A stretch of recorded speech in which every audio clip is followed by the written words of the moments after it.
Thank you.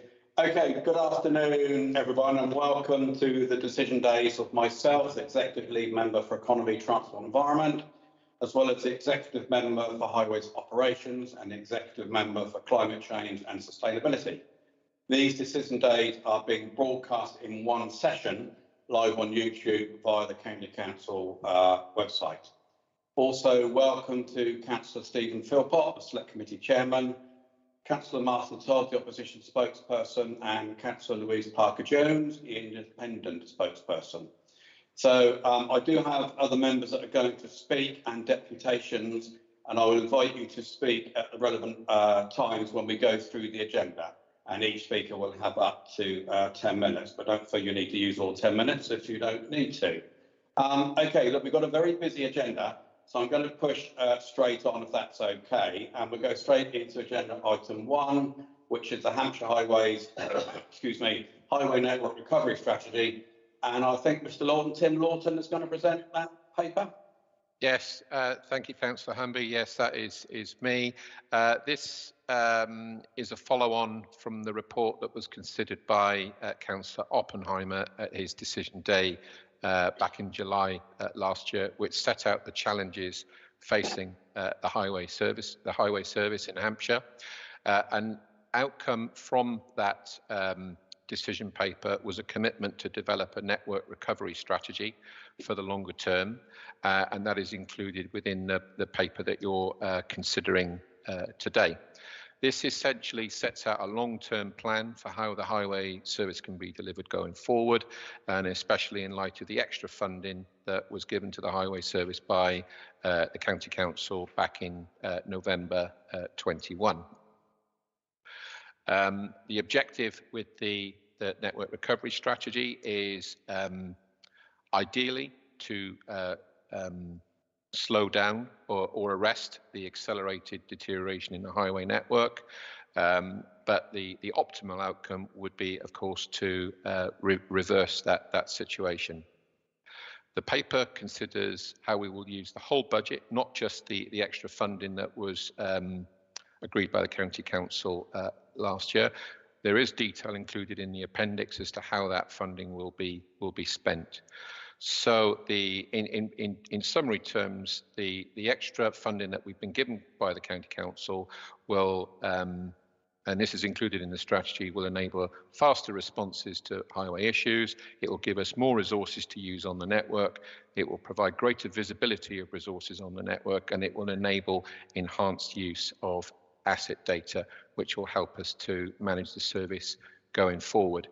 It's a very ambitious plan, Councillor Humby, but I think it needs to be given the challenges that we face.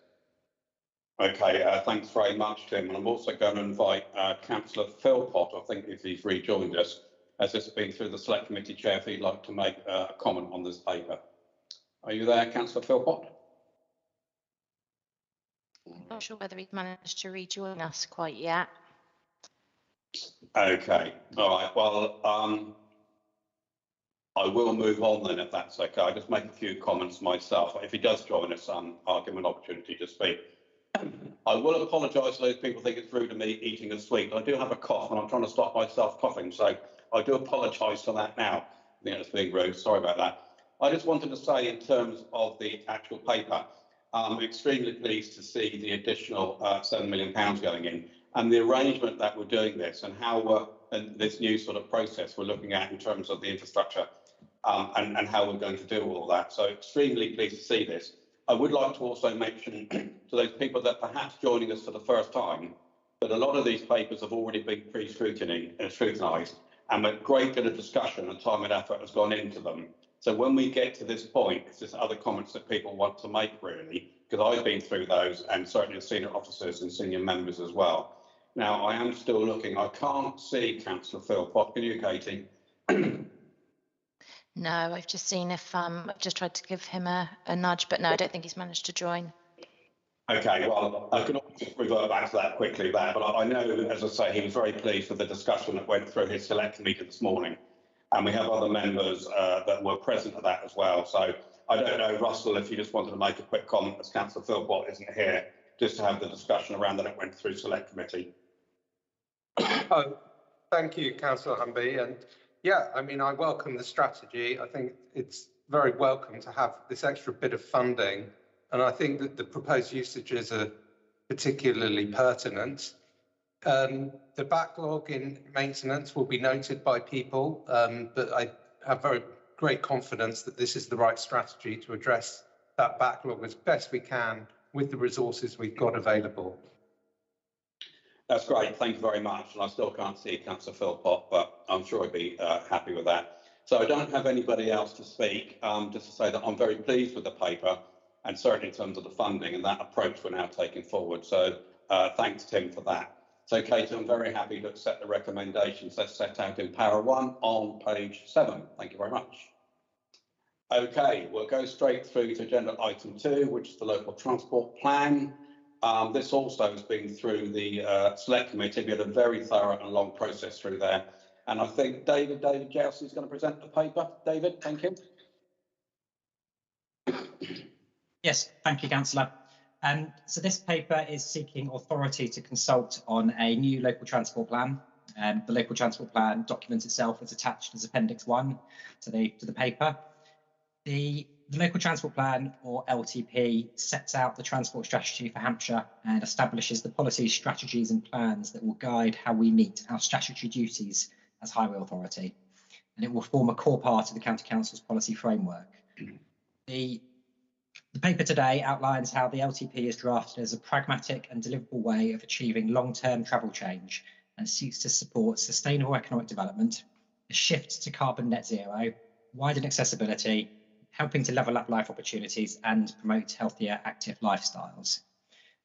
A huge amount of work has been undertaken by Hampshire and Atkins colleagues in developing the strategy and the supporting evidence base. And in addition, we had an extensive engagement exercise earlier on this year where we had over 800 responses from members of the public and stakeholders, which have helped to shape the vision and the objectives of the LTP. The LTP document attached to this paper identifies the key issues impacting transport, our proposed vision, outcomes and guiding principles, as well as a comprehensive set of policies and an implementation plan for how to deliver the local transport plan. We are proposing a 12-week public consultation period, and this will be supported by a comprehensive communications plan to make sure we reach as many members of the public and key stakeholders as possible to capture their views on the LTP. Thank you. No, thank you very much. It's another one of those papers where there's a huge amount of work gone into producing. An awful lot of consultation has gone into this. And I will repeat, there was a very thorough session with the Scrutiny Committee who made several recommendations, and they have been incorporated into the paper now. So I thank Councillor Philpott. I think he's trying to get on now, and the Select Committee for the work that they did on that. It was really useful. But I just want to stress again the amount of work that's gone into this, as I say, over a very long period of time. And it is very exciting in terms of the way we're looking at things now and people in place. So I'm absolutely delighted to see this paper. I will just ask quickly whether Councillor Oppenheimer or Councillor Warwick would like to make a comment on this, because it affects both their areas as well. I'll go to Councillor Warwick first. No, thank you. I'm just very pleased to see this paper and the importance around climate change as well. So thank you for that, Councillor Humby. Okay, right. Councillor Oppenheimer. Yeah, I think we've got to a very good place with the local transport plan. I'm very supportive, and I'm going to be very interested to see what the public come back with in their feedback during this consultation. I hope all county councillors will help raise awareness of this consultation so that we get maximum feedback. That's all I have to add. Thank you. That's great, Russell. Thank you very much. And I don't know if anybody else, I don't know if Richard Kenny wanted to make a brief comment on this paper. As I say, very conscious of the amount of work that's gone in from the office team on this. Yeah, no, I mean, it's one of our most important and strategic documents. You know, it sets the framework, doesn't it, for the long term, the medium term, and the short term, in effect. And I think it strikes a really good balance between all of the different things that it needs to do. You know, it needs to speak to the economy, it needs to speak to the environment, and it needs to speak to how we connect and move about and everything else. So I think it struck the right balance in terms of the policies that it's set and the themes that it's adopted. So I agree. You know, I think it's an excellent LTP. I can't take credit for it. It predates my time really, but I think it's an excellent document, and it's probably one of the best in the country actually. So I'm very impressed with it. Thanks for that, Richard, for that. David, so you can take all the credit, David, and your team, Richard not going to. But seriously, thank you very much. Very appreciative. And I think it's actually very exciting in terms of the document and about what the future means for us. So thank you very much for the presentation as well. So very happy. I don't have anybody else wishing to speak. We've just got Councillor Todd, Councillor Humby, sorry. Todd, I didn't see the hand. Beg your pardon. Councillor Todd. Yeah, no, I was just going to say I would like.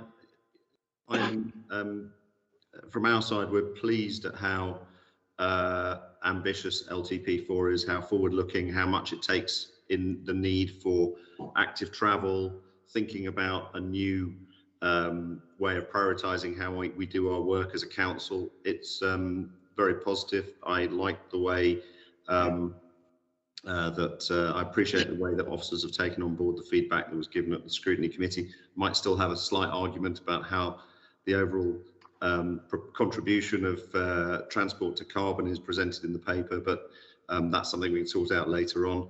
But fundamentally, I think it's a great piece of work that will transform how we do our work in Hampshire, and we're very, very strongly supportive. And look, as with others, look forward to hearing what the improvements are that are suggested by the public. But I know from speaking to environmental groups and transport groups across Hampshire, and cycling groups and other such groups, that they are already positively impressed by what they're seeing. So the engagement with those groups as well, I think, has proved positive and is welcomed. Thank you, Martin. Very useful. Thank you very much. I also think now we have Louise Backers. Louise? Yes, hello. I was also going to say, actually, how impressed I was that officers incorporated all the comments that came back through this scrutiny element. And the document was amazing before it even got to scrutiny. So it's been really very effective. And I for one, am very looking forward to it coming to fruition and delivering on its promises.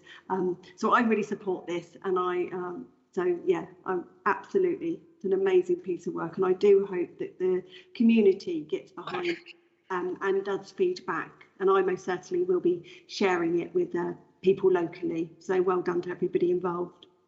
Thanks, Louise, for those kind words as well. So, David, if you can take that back to the team as well, and an excellent piece of work and very supported all round. So, well done and thank you.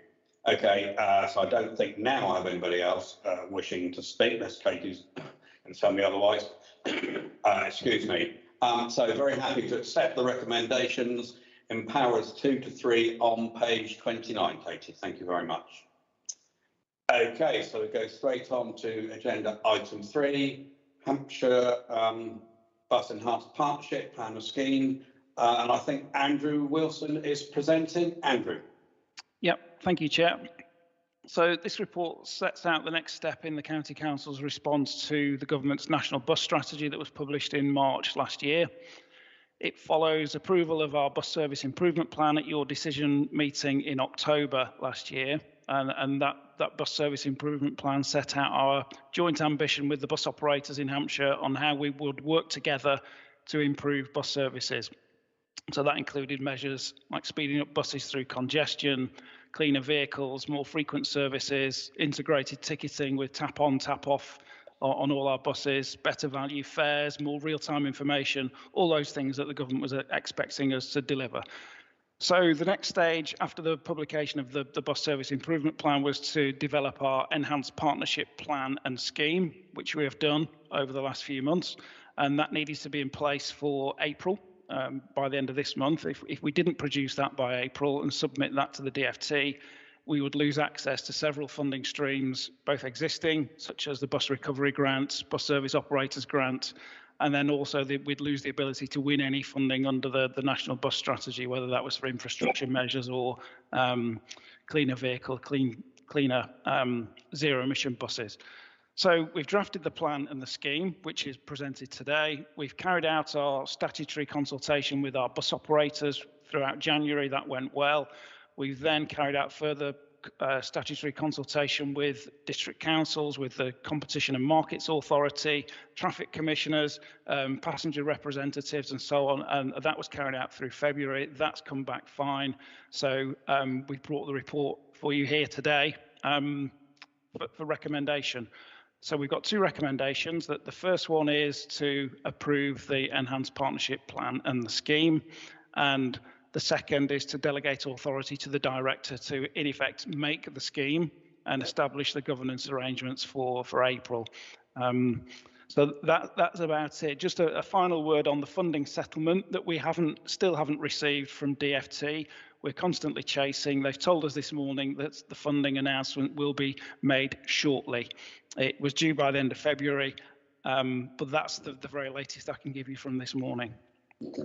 Thank you, Andrew. Thank you for letting us know you've been closing as well, just to see what shortly is. I think this is one of those papers where it's a really good example of working in partnership. Many of you will know that I meet all the MDs of the three major bus operators on a regular basis, and it is that relationship we have and that partnership working which has made this so successful. So I'm really pleased with the papers presented to date. Councillor Todd, have you any comment? Yeah, thank you. Thanks. Hold on, turn camera on. Not good. Thank you very much indeed, Councillor Humby. Well, in answer to the immediate question in front of us, obviously we need to agree the scheme. It's been through the consultation.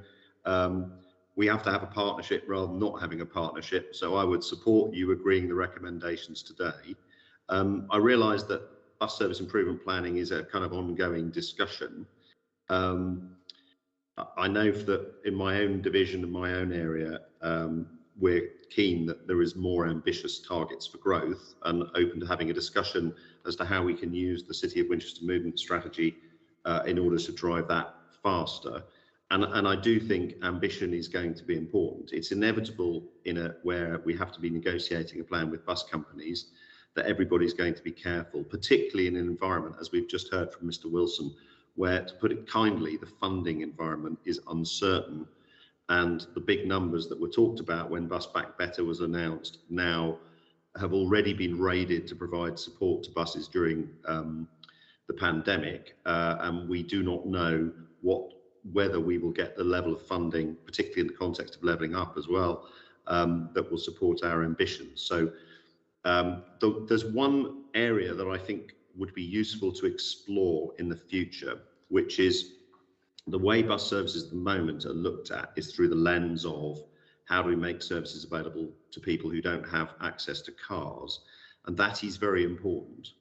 There is a second lens that I think we can do more on, which relates more to kind of interurban buses, which is the lens of decarbonisation, and particularly where there aren't rail services available, having fast through buses from between population centres to give people a low carbon option versus automatically having to choose their car. And a route you and I know well is the Bishop's Waltham to Winchester route, which at the moment performs important work in terms of inclusiveness and going to a significant number of communities to pick people up. But if I benchmark it versus, for example, the Alton to Winchester route, which is much more direct, that is doing probably a better job of getting people out of cars because it's faster and more direct. So I think that is an area to explore in the future, but and I do think we need to keep looking for ways to move faster and be more ambitious.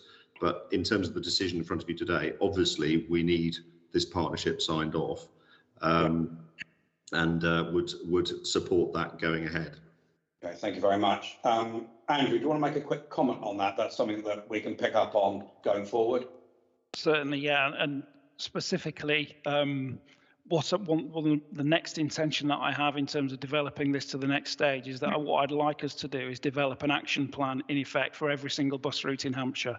And I know that and then we can talk about the infrastructure measures that are needed to speed up the buses, to reduce the carbon footprint of the bus service. Other features that we would like to see on the buses, whether it's more real-time information, ticketing, and have a plan for every single bus service. And I know that the just as an example, the Bishop's Waltham corridor, the Winchester to Fareham service, we were in discussions before COVID arrived with Stagecoach about how we could use some pump priming funding to increase the frequency of that, because they did see a good future for that route, but it needed some pump priming to get it started to in effect double the frequency. So yes, and the Alton corridor, the same with Petersfield and Winchester, those longer interurban routes, there's probably good potential for growth, but we need to develop a plan with the operators of what infrastructure is needed, what ticketing is needed, and other supporting measures that can grow each of those routes individually. And I think that, to me, would make the most sense. That's very helpful, Andrew. Thank you. And I hope, Martin, that addresses some of those issues. And I said it is that partnership working will enable us to do that and look at that going forward. Yes, so thank you. Louise, I don't know, I can't see whether you've got your hand up or not. Apologies. I don't know if you had a quick comment. No? Okay. All right. No? That's a no. Yeah. Okay. All right. Sorry, it just appeared on my screen. I don't know if Councillor Oppenheimer or Councillor Warwick have a quick comment. Thank you, Chair. Just to say that the timing of this paper is really good, because I think as we get over the pandemic, the buses are becoming better used, and we've all got to focus on cleaner, greener vehicles. So it feels a very exciting time to sort of refresh that bus partnership working. So thank you very much, Andrew. Very good. Okay, thank you all very much. Thank you, Andrew. I don't have anybody else wishing to speak. So happy to accept the recommendations in paras 3 to 4 on page 173, Katie. Thank you very much. Okay, moving on. So we go to agenda item 4. Excuse me. This is a project appraisal, Portsmouth and South East Hampshire Transforming Cities Fund. I think it was going to be David Wilson, but I understand it's Gemma Cook now going to present. But I think we also have Councillor Roger Price wants to make a comment first. Roger, are you there? I'm here. Yes, Rob. Okay, to you. Thank you. Thank you very much. So I'm here to talk about the project appraisal for the Portsmouth Transforming Cities Fund. So this is to look at the A27 Delmy scheme for Down End Road and the Park Road South scheme. The schemes are part of the wider investment by Hampshire County Council, and this is covering £22 million in partnership with Portsmouth and the Isle of Wight, so that we can deliver a total of 23 schemes within phase 1, which aims to improve bus connectivity and active travel infrastructure across Portsmouth and the surrounding boroughs. The A27 scheme is just over 9.9 million and is implementing a westbound bus lane, a segregated cycle track, signals on the Delmy roundabout, and updates to 7 crossing points between the roundabout and Down End Road to include 2 crossings and a diagonal crossing at the Down End Road junction to connect the existing southern curb shared use path to the new improved shared use path on the northern curb line. The Havant Park Road South scheme is just over 1.7 million and looks to improve bus journey time and traffic capacity by widening the southern lane onto the A27 roundabout and providing a longer left turn into Hayling Island and room for the buses to manoeuvre out of the existing bus lane and onto the roundabout. Both schemes have been subject to public engagement surveys, with receiving some positive comments. Havant Park Road South received support for all elements of the scheme, whereas the A27 Delmy scheme received a high level of disagreement due to reallocation of eastbound carriageway at circa 300 metres. Modelling carried out on the scheme showed a negligible impact on the eastbound traffic once simplification of the existing junction at Down End Road and the Section 278 developer works, which are currently ongoing, once both of those have been implemented. However, there was positive comments for this, with the safer routes comments showing that pedestrian safety would be improved. And also a positive modal shift for active travel and sustainable travel modes, which aligns to the objectives of the scheme and the TCF programme overall. Future engagements on the scheme will aim to provide more information and advise on the benefits of the scheme for local residents and the activities and objectives of the programme itself. And today I'm looking for a decision to progress to tender and construction, and so we can order to meet the objectives and timelines set out by the Department for Transport to deliver these programmes in line with Portsmouth and the Isle of Wight. Gemma, thank you very much, and very well presented, if I might say. Excellent, and just the right amount of information on that as well. Councillor Price, Roger. Thank you very much, Councillor Humby. I object to the eastern-bound side of the scheme, as it states in the report. I fully support the western way side of it. I think that along the A27, what is being proposed on the westward side going into Fareham will actually improve traffic flows as well as improve the bus service as well. And I think it will help people getting out of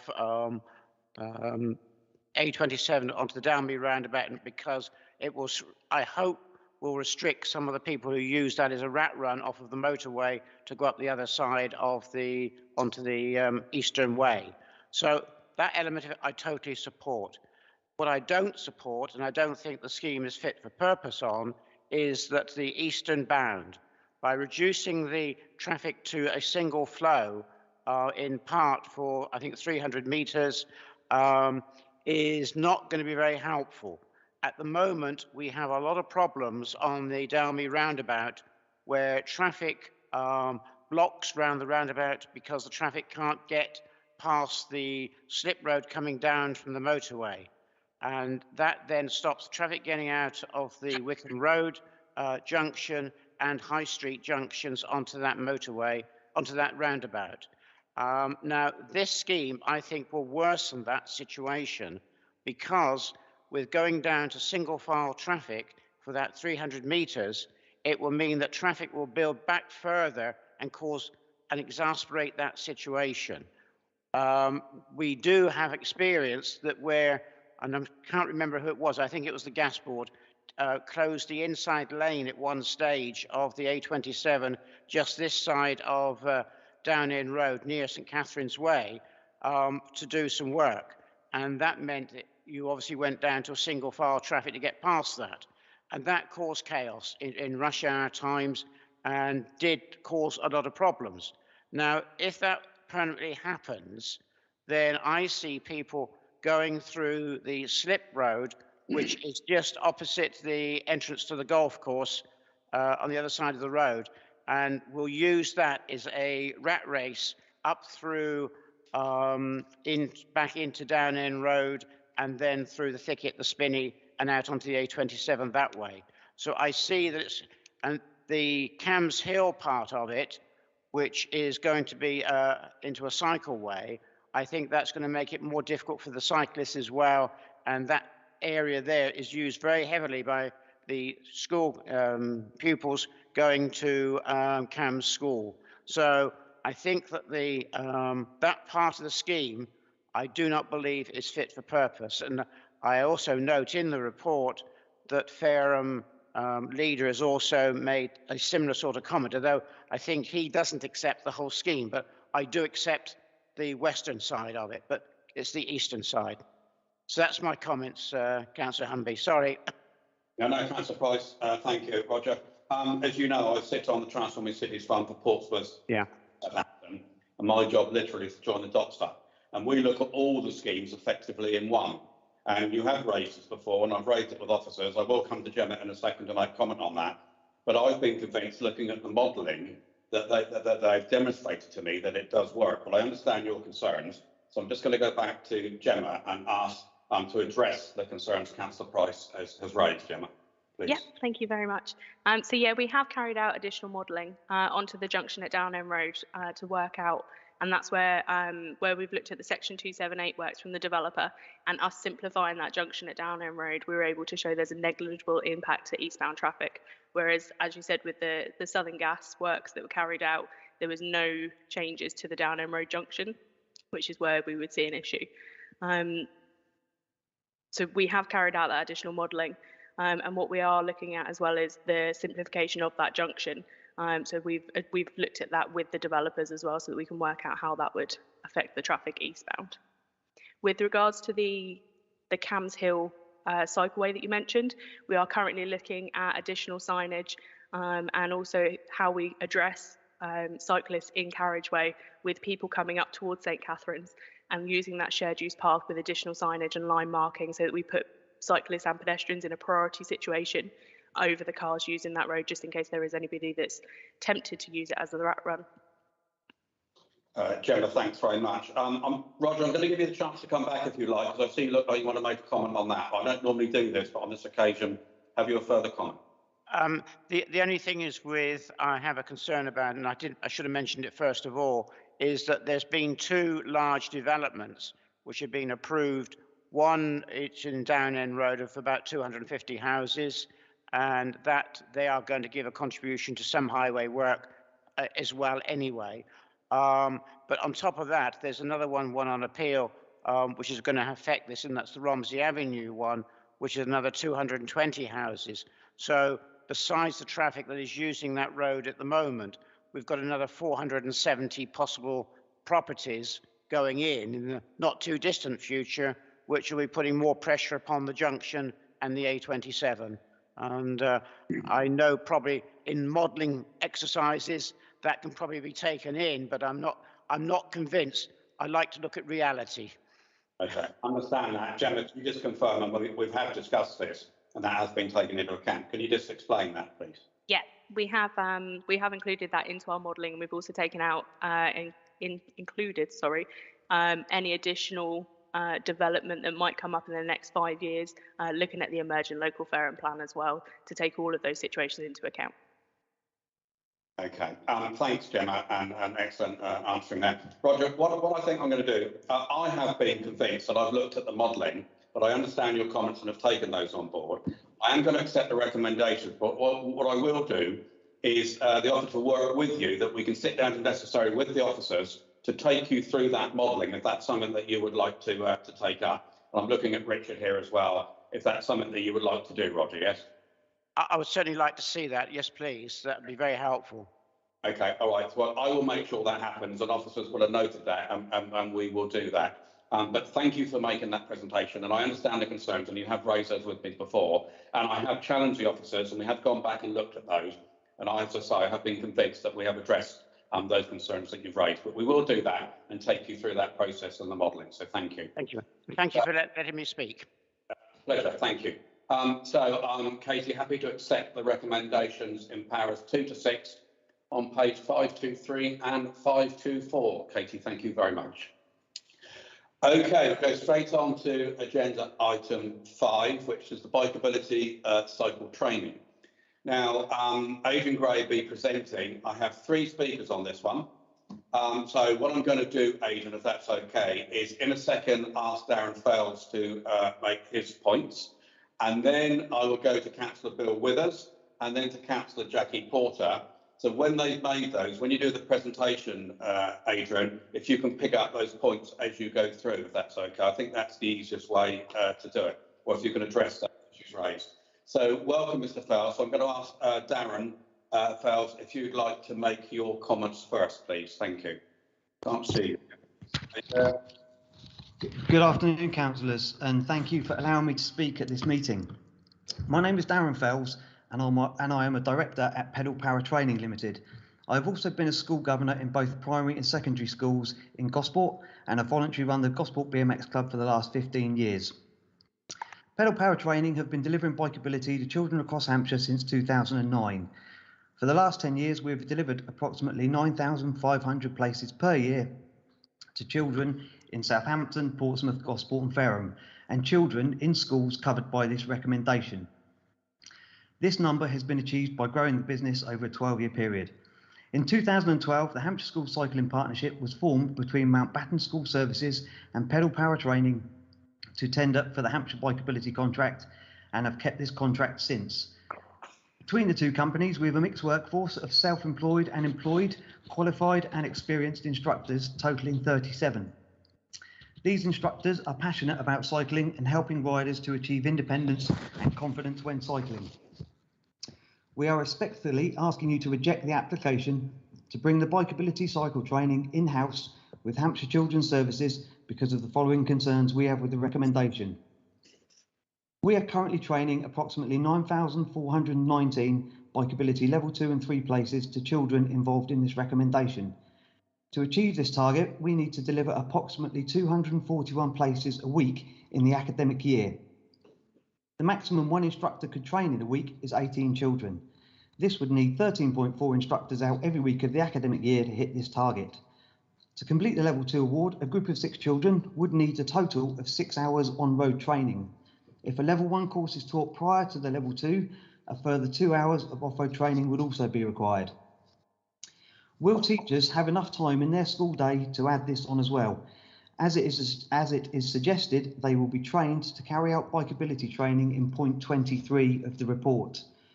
Teachers would also need to do a 4-day bikeability instructor course, as well as the 72 hours of assisted delivery to enable them to teach learn to ride and bikeability balance, if the council draw bikeability funding from the Department for Transport. How do Children's Services Department know they have enough instructors ready to go as of the 1st of August 2022? And will they have the number of instructors needed to meet the targets set by the Department for Transport? Depending on the new terms and conditions that would be offered to any instructor, will determine how many of them may want to move across. If new instructors are needed to be trained, we believe not enough time is available between now and the end of July to recruit, train, and then allow the new instructor to complete 72 hours of assisted delivery with a qualified instructor before the start of the school holidays to ensure continuity into the school year starting in September. Pedal Power Training have already provisionally booked in 1,125 places to schools under the Hampshire contract for this financial year. Will Children's Services be able to honour these bookings? Will Children's Services have enough time to register a scheme with the Bikeability Trust, create a delivery model that would effectively hit the numbers mentioned earlier, have all the relevant 2P regulations completed, have a fleet of over 40 bikes and helmets that children who do not have access to are able to borrow for the course duration free of charge as they currently receive at the moment? We currently provide this option to every child in Hampshire, ensuring that we are a fully inclusive organisation to all. We make adaptations to our sessions to ensure that children with SEND requirements can also take part. The report also states that in point 4 of the decision report, the recommendation will increase pass rates compared with the current arrangements. Since 2019, Bikeability has not used pass rates as a means of measuring a rider's performance. It is now an attendance course with riders graded as being able to complete an activity either independently, with more practice, with assistance, or not yet attempted. This has been printed on the back of the certificates given to children since 2019. So how can a report claim to be able to do something that is factually incorrect? In point 9, it states the council manages the contract, ensuring quality of training. We have not had anyone from Hampshire County Council observe a bikeability session since 2019. Our organisations have regular CPD training, mentoring and monitoring of instructor performance to ensure we offer the best training and level of service to the schools and children of Hampshire. In point 13, it states that the Children's Services Hampshire Outdoors has submitted a comprehensive plan to deliver bikeability training, but then states the team does not currently deliver bikeability training, but has staff who have and who are trained to be able to train instructors. Who has seen the plan and who are the staff they have in place to train these instructors? It then states in the plan the Children's Services has demonstrated how it could deliver 7,000 places and grow the number of places if funding is available. The target for this coming financial year is 9,419 places. So which children in Hampshire will miss out if they only plan on delivering the 7,000 places? Excuse me. Again, it states to support the business plan, the team has used excellent examples of successes, such as a large swimming programme and residential trips. These examples are completely different activities to compare to delivering bikeability. The logistics involved in getting the correct number of instructors to a school, as well as bikes, the helmets, is challenging.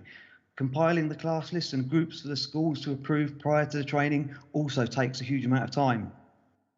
We have 3 full-time and 2 part-time staff dealing purely with booking in and managing school requirements to ensure we reach targets set by our different grant recipients. Then it also states Children's Services would supplement training to give enhanced education and practice to younger pupils in preparation for level 2 and 3 cycle training, which would increase pass rates compared with the current arrangements. Again, pass rates are stated that are no longer in use. HEC Road Safety Department have never been interested in practice to younger pupils. Prior to the last tender being awarded, we discussed the option of introducing balance bike training and learn to ride. Both are currently available to schools in Portsmouth, Southampton, Gosport and Fareham under the grant funding they receive. This suggestion was not taken up as it was felt they would not have any impact on road safety. The council currently only offer training to riders who are already to start level 2. As level 1 was not included in the contract, we offer the schools the opportunity to receive the full 2-hour level 1 course at an additional charge of £5 per rider. Schools have the choice to decide if they would like the full level 1 course, which also includes offering specific sessions to riders who cannot yet ride. These are separate and additional to the contracted level 2 places. If though a school chooses to do a level 1 assessment only and not the full level 1 at no extra charge, then riders who cannot yet ride are excluded from this programme because of the decision to apply only for level 2 funding by the Road Safety Department. This does not happen in any other school outside of this contract across Hampshire, as they all receive the full level 1 and 2 course at no extra cost. This has been discussed with HDC Road Safety Department in the past. Finally, in point 18, it states the training provided is fully inclusive and should have no impact on groups with protected characteristics. Training will be adapted to suit the needs of any child where appropriate, and individual risk assessments will be undertaken. How will this be achieved based on the questions already asked? In summary, the service that is currently provided by both Mountbatten School and Pedal Power Training is outstanding. We have detailed feedback from schools, parents, guardians on our performance. We believe in putting the children of Hampshire first above anything else. We want our children to be safe on the roads of Hampshire and receive the best quality of training available. We understand the council's need to look at saving money, but this recommendation, given the timescale involved, is unachievable, meaning if it cannot be reached, the only people who will miss out are our children. The livelihoods of instructors currently delivering the training will also be impacted if schools are not booked in ready for September 2022. The financial implications to the council if this is not successfully delivered could be massive. The only way an organisation can make profit or even cover its costs is to ensure that you have enough riders on a course per instructor delivering it. Instructor wages, travel costs, the transportation of bikes and helmets. The management team required a programme like this. The CPD of instructors and internal quality assurance all come out of the £44 per head currently received. If these are not addressed, then it will effectively cost the council to run this programme. We are the experts in bikeability and know how it can be delivered. Thank you again for allowing me to speak, and if you have any questions, I'd be happy to take them. Mr. Fell, thank you very much. Excellent with all the details there. What I'm going to do is not do a question for anything yet. So I'm going to ask the other members that want to speak first, and I'm going to ask the officer to present. So we'll come back to you potentially later, but we'll see. So I'm now going to ask Councillor Bill Withers to make his presentation. Bill. Mr. Chairman, Darren has actually mentioned a lot of the points that were made to me by both local ward councillors, county councillor, and in fact I visited St Michael's Middle School last week, and I went back to them to speak to them about the pedal power courses that are run there, and specifically to what this paper talks about is level 2 and level 3, and was amazed to find out that they're actually doing level 1 as part of the deal as well, which costs the parents £5 as has just been stated. The schools are very happy with the existing system. They know them, their staff know them, the parents know them, and I was just amazed when I sent out for comments to Councillor Ros Chad that she didn't know about this paper at all, and had to get a briefing from school services. So there seems to be a bit of a disjoint here between the initiators of this paper and actual, key people in the children's services frame. I just wanted to highlight that there are people getting funding for level 1, which doesn't appear to be happening here, and the parents are quite happy to pay for it. There isn't such a thing, as Darren has said, about pass or fail. The schools see the present contract as an excellent way to educate the children. Certainly in year 6 in junior school before they go to senior school, and to get them out at level 2 and 3 under an instructor on the roads in fairly busy urban and built up areas. So the suggestion to me and the recommendation to me is that they're very happy with the existing system, unless all the detail is identified again on how Hampshire County Council would produce this course for September this year. Councillor Willis, thank you very much. And to take your point, that Mr. Fell makes a lot of the points that you were going to make as well. I'm now going to go to Councillor Jackie Porter. Jackie. Thank you. And as you know, I read through all the transport decisions to see how they will affect children. And this one I was quite surprised at, because at first face value, it looks like a perfectly reasonable thing to do, to take it into children's services. But it's welcome only if Hampshire County Council has the capacity to deliver. And I think Darren's probably highlighted many of the points I was going to make. But it is an opportunity to be ambitious in line with LTP4 and to be part of just general work in schools with children about school and road safety and bikeability is important.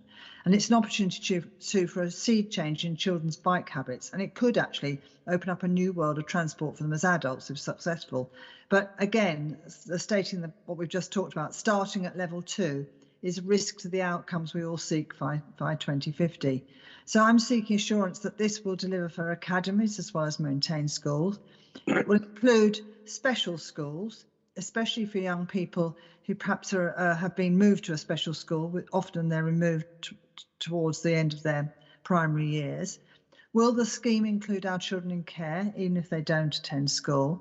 How we ensure that all children take part, even if they don't have a bike or an ability to get their bike to school, which is currently what is delivered? Can we be delivered this as if we effectively, I think it's currently delivered like music, so that if you don't have an instrument, someone turns up with one. And in this situation, if you don't have a bike, does someone turn up with one? And also, do we have a supply of adapted bikes for those who would benefit from them? One other problem is that a post-COVID issue is that there are children now that have missed out at junior school. So either because of COVID or because they were ill or because of the school staffing arrangements, or just because they weren't able to access a bike or learn. And biking is really scary if your parents don't do it. So most children that have a bike, they get on really well with a bike, their parents are already biking. So if we want to grow a new generation of bikers, I was going to ask that this scheme includes all aspects of two-wheeled safety, including balance ability for younger children. And I was disappointed really not to see that included as the total outcome for this.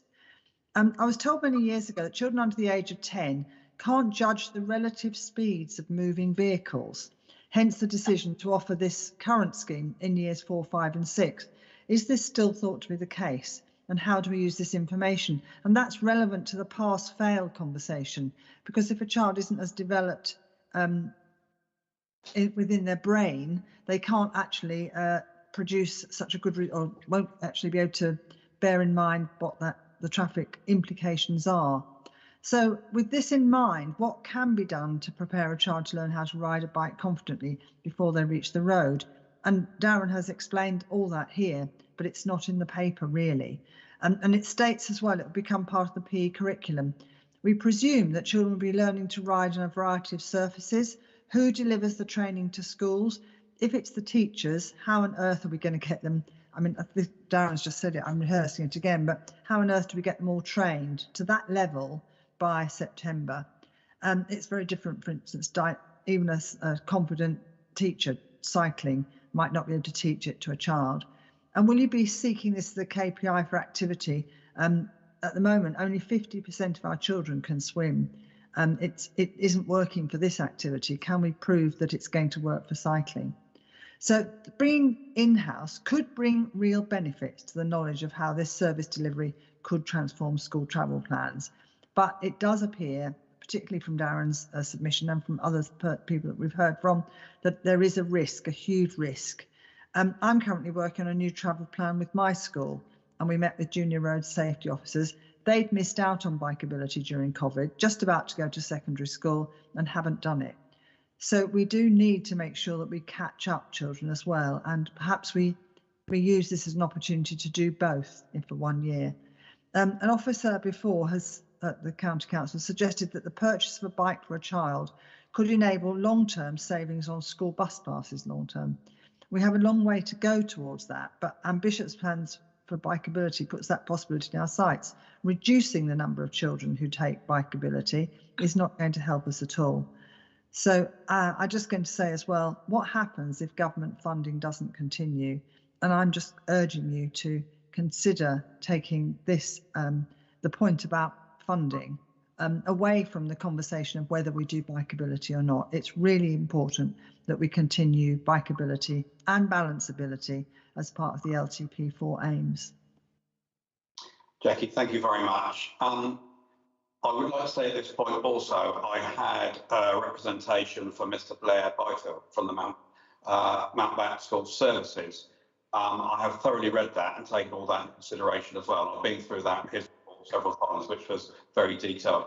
Mr. Gray, Agent Gray, I'm going to ask you to present the paper, but also lots of questions raised there, certainly from Mr. Fell. So as you go through the paper, can you try and address those questions that were raised as you do that, please, or as many as you can? Thank you. Thank you very much. Yes, I will endeavour to do that. The paper itself describes the proposal of how to change bikeability training for how that training will be delivered. The road safety currently receives a government grant to deliver 7,000 bikeability cycle places annually through the courses run at schools. The contract is currently in place with Mountbatten School Services to deliver those places. We had been approached by Children's Services Hampshire Outdoors, who would like to deliver the service when the contract ends in July this year. And there will be no change to the service, only to the service provider by bringing that service in-house. Now, since the report was originally written, the Department of Transport have recently confirmed bikeability grant funding for this year, and that the report was updated to reflect this. And that's at 423,855, and that will allow 9,419 training places, and that will be 9,119 at level 2 and 300 at level 3. Now, it's probably worth saying that the Children's Services, who we've been talking to, the Hampshire Outdoors, we did their modelling on providing 11,000 places. They have been looking at this transition for a period of time now and preparing to deliver that from September. And one of the reasons for making the decision now is to allow us to make the change in advance of the end of the summer term, so that we can commence a new delivery in September. And all the documentation for registering for bikeability is being prepared by Children's Services. Going on to the questions that we've been asked specifically and the deputations that we've received. I mean, I have to say, thanks very much to Mountbatten Services for the quality of the services that they provided over the years. And I don't disagree with that it's been outstanding performance. This paper is about transferring that service to in-house to Children's Services. And our expectation is that we will continue to deliver that service, aiming again for outstanding service, and to grow that service over time. And as I think some of the questions and the comments that were coming across from the members were about how they would like to see that service developed and integrated more with some of the road safety provision. And absolutely, that's the sort of thing that we can look at in developing that service over time. But this specific decision that we're seeking today is about changing the provision of the cycle training from our existing provider, who again we thank very much for their service, to in Children's Services Hampshire Outdoors, so that they can integrate that within some of the other training that they currently provide. There was a great deal of detail in some of the submission. I'm afraid I can't respond to that easily today, but I'm very happy to have a conversation with anyone outside as to how we can develop this service to provide the road safety training that is being requested, that I think is in addition to what we're currently providing at the moment. Okay, thank you for that, Adrian. I just want to ask myself a few questions in terms of the timing of this, and are there any sort of restrictions from our point of view in terms of that happening and notifications, and how that lines up with what we're trying to achieve here. So I just want to know whether there's any timescales financially or legally on this decision today. Can you help me with that? Yeah, I think that It's at the end of the current period. So the recommendations, I believe, in talk about the timing around this. I'm trying to find the relevant point. Yeah, so it's in the background in section 6. It talks about in September 2009, the executive member gave approval to procure and spend and enter into the necessary contractual arrangements to deliver bikeability cycle training for the 2 years, extendable to a maximum 4 years from August 2020. We need to give 2 months notice to Mountbatten School Services in order to end those arrangements. And we want to do that now so that we can do that in time for Children's Services to start delivering from the 1st of September or the beginning of the school term. So those are the timing issues around what we're trying to do and why we're bringing it at this moment in time. Does that answer the question? Yeah, it does. Okay, that's great. Thanks. I'm just going to check if anybody else wants to speak on this. I'm just going to see if Councillor Todd or Councillor Parker-Jones, and I'll come to the other ET members. Councillor Todd, Councillor Parker-Jones, any comments? Sorry, Councillor Humphrey. Sorry, it's Louise, yeah. I've been listening with interest actually to the information we've heard that was presented just at the beginning, because I think it was Councillor Porter who said that on the face of it, it sounds really good to have, bikeability, and absolutely we do. But now I have some concerns about whether the structure that will be replacing what we've already got is going to be fit for purpose, and because it does sound like there seems to be a discrepancy between what the paper purported we would be measuring and what is measured under the current existing arrangements and things like that. So will we be getting a worse service or a better service for our young people? Before I thought, bikeability, that's brilliant, but now I actually have quite a lot of concerns which I don't feel have been really addressed, so which I think is a shame. So before you speak, I'll just go to Adrian on that point. I understand, the delivery model won't change, or there won't be a drop in the service. It's just a different service provider, which it lines up in-house with the other services that Children's Services provide. Is that correct? That's absolutely the case, and we will be training more people as the funding is provided. It's absolutely our intention to provide good level of service to our children, to provide them with the training that they need. We recognise the service from Mountbatten has been excellent, but we want to grow our own in-house service that will give us the flexibility going forward to train more trainers internally and develop that service, which will then enable us to train even more. Always, of course, subject to the funding that we get. And I do take Councillor Porter's point about our reliance on the DFT grant funding for that currently. Okay. All right. Thank you for that. Councillor Todd, did you want to make a comment? Yes. It slightly fits with something we talked about earlier, which is, for reasons I understand in budgetary terms, the county is looking at taking on quite complex services, which is vital that we properly understand before we do so. And I'm concerned that we do have that understanding and we know what we're getting into, and we have a chance to do that properly. And this does feel like this is quite a big bang change. And I have to say, from my own side, I would have felt more comfortable if we'd said, right, this is a direction of travel we want to go on, and so we're going to pilot it in some or all of the county, understand what we're getting into, make sure we know what we're doing, which seems a reasonable trial to attempt and a reasonable thing to do. But I'm concerned that taking on a big complex service across the entire county in one go at relatively high speed and short notice is something where we may be overstretching ourselves, and we're looking to put a lot into the management system that we have, and so that is my concern. And again, it was a very useful set of deputations which has highlighted the care and thought and some of the detail that I think weren't entirely clear just from reading the paper. Okay. So that would be where I sit on this at the moment. Okay, thank you, Martin. I'm going to go back to Adrian on that point in terms of the size, sort of the scale and the capacity. I will say, I know Councillor Bill Withers made a comment about Councillor Chad being aware it was an ETE paper. I've since spoken to Councillor Chad and she's had a full briefing and she is content that Children's Services would be best placed to do this. I just thought I'd better mention. But I'm just going to go back to you, Adrian, in terms of the points Councillor Todd has just made. Yeah, I mean, absolutely. I mean, it will be the case that we will continue to client manage the delivery of this and working with Children's Services, monitoring how that's delivered.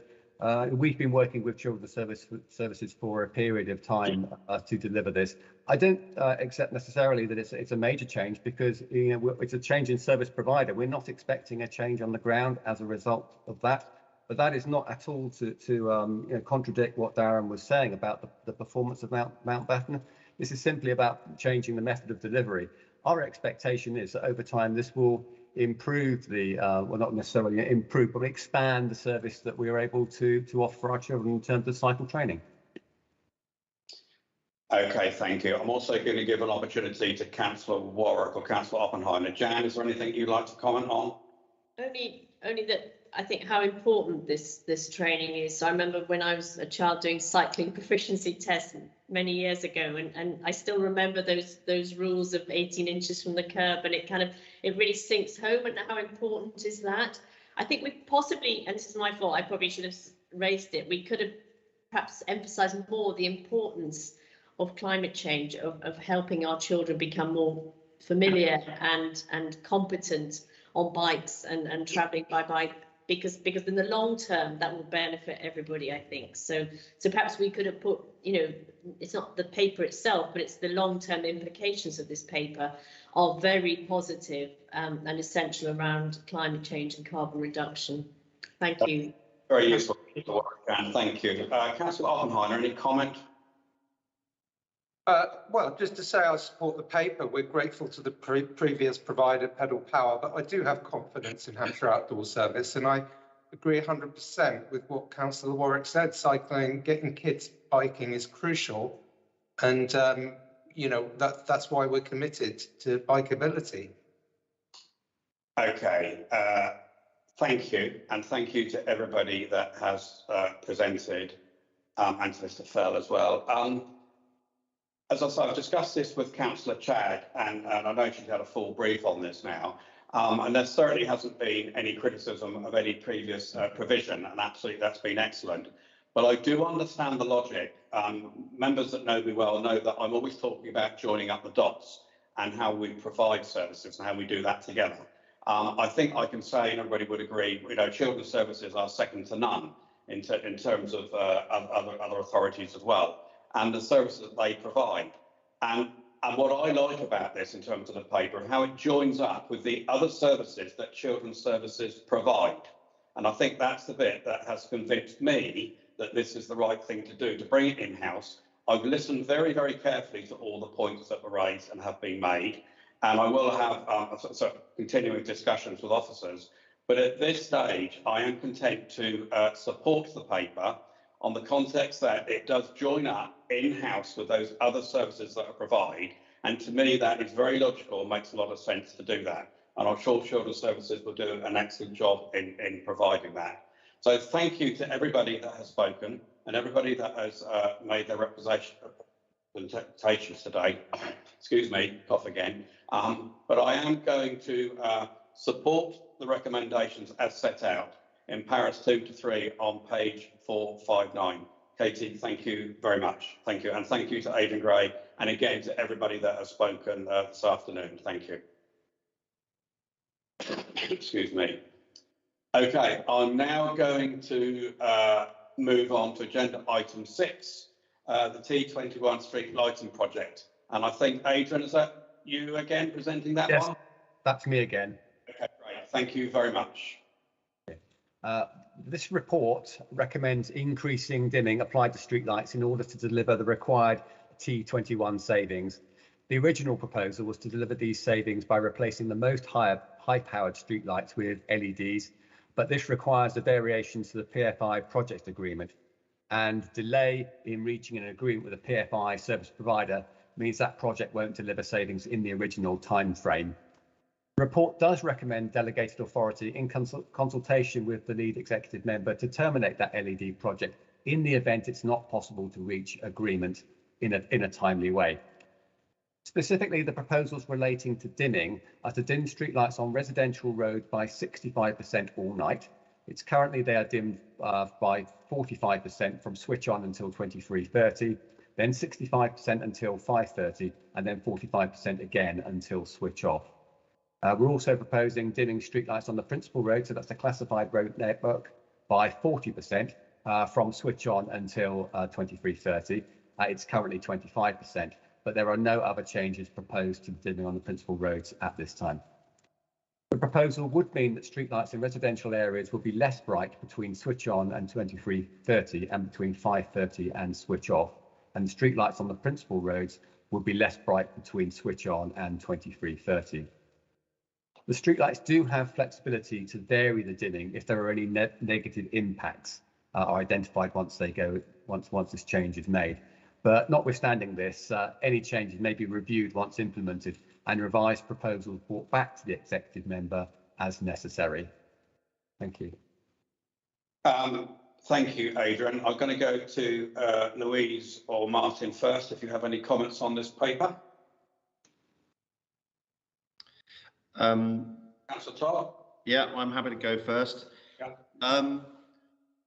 The first thing to say is obviously carbon reduction is incredibly important, and if we face a choice between dimming and restricting hours, then I would prefer dimming, because there are other potential benefits as well.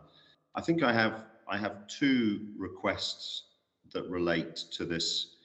One is the power that's being talked about to vary lighting in response to local services in practice has been surprisingly hard to access, and at times it's caused a real issue. Now, actually, to be fair, there's been some recent movement, but for example, I and Councillor Hiscock have been pushing for several years to try and address the problem that the lights go out just as all the students, predominantly young women at the University of Winchester, are leaving the BOP on a Wednesday night, and the security guards are out managing antisocial behaviour in the street. Literally, as that happens, the lights go out, and it has proved really hard to get adjustment on that. And I think, you know, we talk about being data-led and about being smart. I would like to see us using those powers smartly. You know, if we need to quote unquote pay for extra hours in the evening by reducing hours in the morning, or whatever we need to do in order to get adjustments that make sense for local areas right, I'd like us to push harder on that. Okay. The other bit, I understand why you've written it in the paper, but reducing our carbon footprint, getting to net zero, is not optional. And you know, if I understand the problems, and I've been looking into the ownership structure of TEE, what's it called? Sorry, Tay Valley Lighting Hampshire Limited, and the beneficial owners of that is Equitix Fund 3LP, which is a hedge fund, which in turn is owned by Tetragon, a sort of global hedge fund of hedge funds. I won't mention that the owner is a major donor to the Conservative Party. Well, he is, but I don't know if that gives you any routes to unblock the negotiation. But I don't think it's acceptable, and we need to find a way through this, that a partner is blocking decarbonisation. And so I understand the point about wanting to have the option to end negotiations, but ultimately it's not optional that we carry on using high levels of electricity when we don't need to be. And so that is something where I think a harder line, and something to think about being reflected in all contracts that we sign with people in the future, needs to be in there. I realise it's a very difficult situation because the hedge fund, presumably in this case, doesn't care about the climate, doesn't care about the need to reduce energy, renewable or otherwise. But from our point of view as a public authority, that's not acceptable. So we need to find a way through on that. Martin, thank you. I might come to Jan in a minute in terms of the climate change part of that, but in terms of carbon reduction, Adrian, first of all, on the point of access to being able to make change, I think that's the point, and I'll address the other point Councillor Todd made after that. Yeah, certainly, the report actually contains a specific recommendation to give greater flexibility to make variations. So I think it is recommendation 4. I'm just reading on the screen at the moment. So it says that the executive member delegates authority to the director in consultation with the executive member to vary dimming on all roads in Hampshire where specific circumstances arise requiring additional lighting. I think that's intended to give greater flexibility in terms of the sort of location which Councillor Todd was referring to. Okay, except that, but I think the point he was making was being able to actually put that into effect, but going through that process of how you do that, I think is what he was saying. So how do you actually make that happen? How do you approach that? I know in the past we've done it by working with the police, and there's been any issues with antisocial behaviour, but what about in terms of the point that he was making about the students in Winchester? Yeah, I mean, with regard to the specific issue to do with the students on Sparkford Road in Winchester, yeah, it is our intention to vary the dimming there, vary the park night lighting there, so that you know, we address that particular problem. In terms of how we would generally do it, up until this moment, we have done so in consultation with the police. It's technically very easy to do. It's just a question of speaking to the service provider, and they can make that via a computer system, because all of our street lights are connected via a central management system. So technically, it's relatively straightforward to do. It's understanding why we were doing it and getting to that agreement. So in the past, we've done it on the basis of nighttime crime.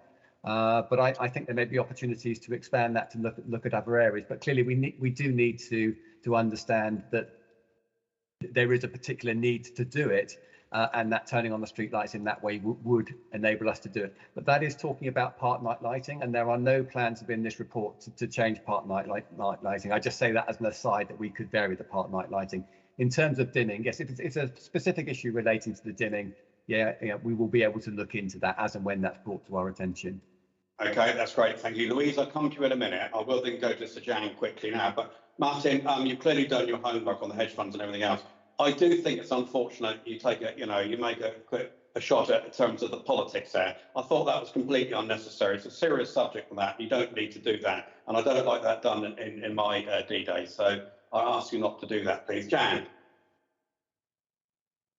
Yeah, thank you, Councillor Humby. I think really interesting paper again, because the whole emphasis of this could have been as much on carbon neutrality as it is on financial savings. In terms of carbon savings are as important as anything, and I don't know about Tay Valley, but I and I don't know if they care about carbon or not, but they will care when the lights literally go out. So we need to gather all the strength we can muster to pressure them all to make this upgrade to LED work. I think this is a positive paper in many ways because of the Darker Skies project, but I think if we could sort of hone in on the flexibility to protect areas where we've got vulnerable people or young women at night, and the whole student population across Hampshire is very important, then I think that would be really helpful to have a sort of clear method of enacting those changes quickly. Thank you. Thank you, Councillor Warwick. Thank you, Dan. Louise, do you have a comment? Yes, I was going to raise concerns about if we weren't going to be pushing for LEDs, given the climate change crisis we are facing. So I was really pleased to hear actually what Councillor Warwick said, because I'm fully supportive of that. Darker skies are very important. I do think there is an element of how we publicise this when we go forward, because whenever anything changes with lighting, people become fearful. It's often a perception, actually, that's the reality. It's a perception, not a reality of what that will mean. So I think there needs to be some very good communications about it. I am disappointed that our partners haven't put in the LEDs. frankly. I find that sad, and I hope that when we are looking at future contracts, we are writing in things that will enable the county to be able to push forward with things such as its climate change and environmental emergency agenda. But other than that, it's good. Louise, thank you very much. Appreciate that. Fully taken on your point and noted about the comms. I know it's something that Councillor Warwick was always very keen on, and I'm sure we will pick that up to make sure that that does follow through with the paper. So thank you for those comments. I don't have anybody else wishing to speak. I just, Councillor Oppenheim, I don't know if you had a quick comment or not. No, I've got nothing to add to what you've said already, Rob. All right, okay, that's great. Thank you very much. Thank you, Adrian, for presenting us the questions. I'm very happy to accept the recommendations in paras 2 to 5 on pages 555 and 556. Casey, thank you very much. Okay, agenda item 7, household waste recycling centres, pedestrian access. I think Paul Laughlin is here, but I've also got Councillor Jackie Porter to speak. Jackie, would you like to make your comments now, please? And I'll ask Paul to present the paper after that and answer any issues that you might have. Thank you, Jackie. Yes, please. Good afternoon again. We've heard of the principles of LTP4 in an earlier decision day today, walking and cycling being the preferred mode of travel and trying to set up a 20-minute neighbourhood if you can. So why did we put barriers in front of people who live within 20 minutes walk of a recycling centre if they want to recycle or reuse goods by going into the shop and buying them? Users were living within 200 yards of being asked to go into a car to get into a HWRC for most hours in the week. So I was really pleased when the pilot was actually carried out, and the Alresford HWRC produced very different results from all of the other participants. And in Alresford, there are over 2,500 people who live within, I would even say, a 10-minute walk, but perhaps if you're carrying something heavy, a 20-minute walk of the HWRC. Most will use a car, but for local people, and there are people who can literally see the HWRC from their own house, they must be early risers, but if they get there between 9 and 10 on a Thursday or a Saturday, they will still be able to go to the HWRC. I'm conscious that the numbers over 3 days were not as great as we had hoped, and therefore I had a conversation with Paul and with James, and we've come to the conclusion that 2 days a week for the moment is right. But if you want to take an old bike, a large cardboard box, and I personally have seen people carrying cardboard boxes, a wheelbarrow full of an old hose pipe or broken crockery, it was discouraged, but it should all be possible and encouraged as part of our 20-minute neighbourhood. There were initial problems with the service, it must be acknowledged, and we started a Respect Each Other campaign. It seemed like belligerence on part of the operatives. We put it on Facebook, we really pressed it out with people, and it did seem to improve.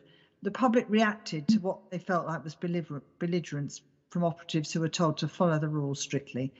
It got worse before it got better, but I'm glad it is better now. But it should be an HCC aim to introduce public access by pedestrians using the booking system all day, every day. And that's what I'd like to see ultimately. The paper cites pedestrian accidents, but we don't know actually if these were pedestrians who got out of their car or who had just walked into the site. That isn't clear from the paper. Certainly I know that once we're in there, out of the car, you're all pedestrians. So I don't really see what the difference is at all. But the key point is that this pilot did show that it allows all residents to recycle, whether or not they have a car.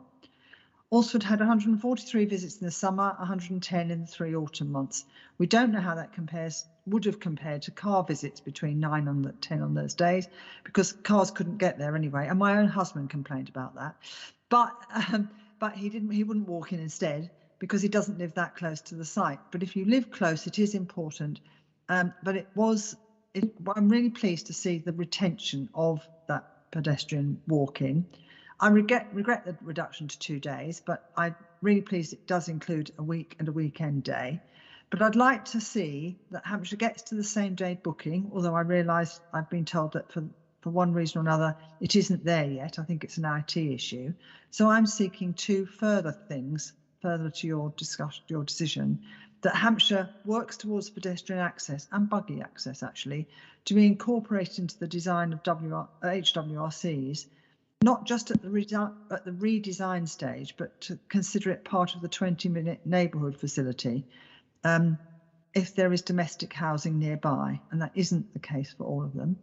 And secondly, that all-day pedestrian access as part of bookings for that site are considered long-term, because that way you won't lose capacity if you make it part of the safe way of working on that site. Okay. So I realise they can't necessarily be done as part of this paper, but long-term I see that you're working towards that, and it gives an opportunity to think about that, particularly for sites where they do have residential properties very close by. Jackie, thank you very much. And what I should have said, and I'll probably come to Councillor Philpott later after Paul's presented, this was fully discussed at the Select Committee, and Paul did a very good presentation. And a lot of those issues that you raised, and certainly in terms of same-day booking, were addressed there. So thank you, Jackie, and I think you'll find you'll be pleased with some of the things that Paul has to say. So I'm going to go for you first, Paul, but Councillor Philpott, I will come to you as this was discussed at the Select Committee after Paul has made his presentation. Over to you, Paul. Thank you.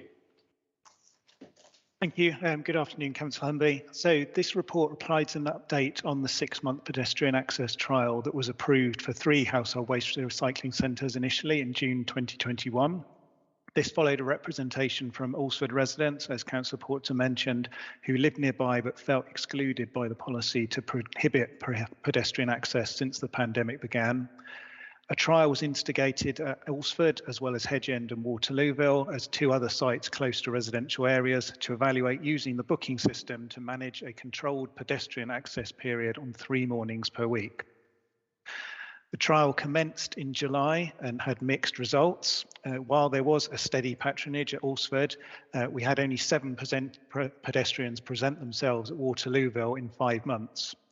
Using the booking system to effectively close the site to vehicles worked effectively. However, we did have isolated incidents of customers parking outside and attempting to walk in, which was against the spirit of the trial. And I do thank Councillor Porter for her help in rectifying that. Demand was clearly not at the level of anticipated, though. In line with delegated responsibility, we took a recommendation to the Director of ETE to reduce the scope of the trial in November based on that initial evidence, and the trial was subsequently ended at Waterlooville with immediate effect and reduced to 2 and 1 mornings per week at Alresford and Hedge End respectively. The concerns regarding the safety of pedestrians entering HWRCs remain. All but 1 of the 24 HWRCs have no pedestrian access dedicated, such as a gate. So entry and exit must be through the vehicle entrance. And we need to be clear here, we're not talking about people moving around inside the site. Obviously, they have to get out of their car to take stuff out. It's the fact that without a pavement or a gate, they have to walk in through the vehicle entrance, which is a serious risk. Many of our similar authorities, including all of Hampshire's neighbours, do not permit pedestrian access at all. However, we recognise that this option may be required for some local residents for whom access to a vehicle is not always available. As such, we recommended that the trial is retained at Alresford and Hedge End, but is not extended further at this time. Demand appears to be low, as demonstrated by the level of inquiries we received. The booking system, however, does present an opportunity to trial this at additional sites at any point should that demand present itself, and it's therefore recommended that scope is given to the Director of ETE to approve such trials on your behalf in the future.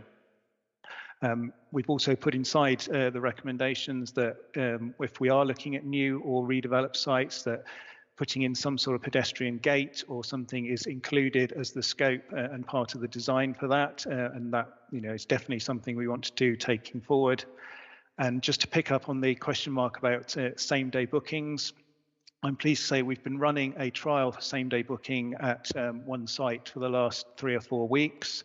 That was extended out to a second site last week and 2 more from today.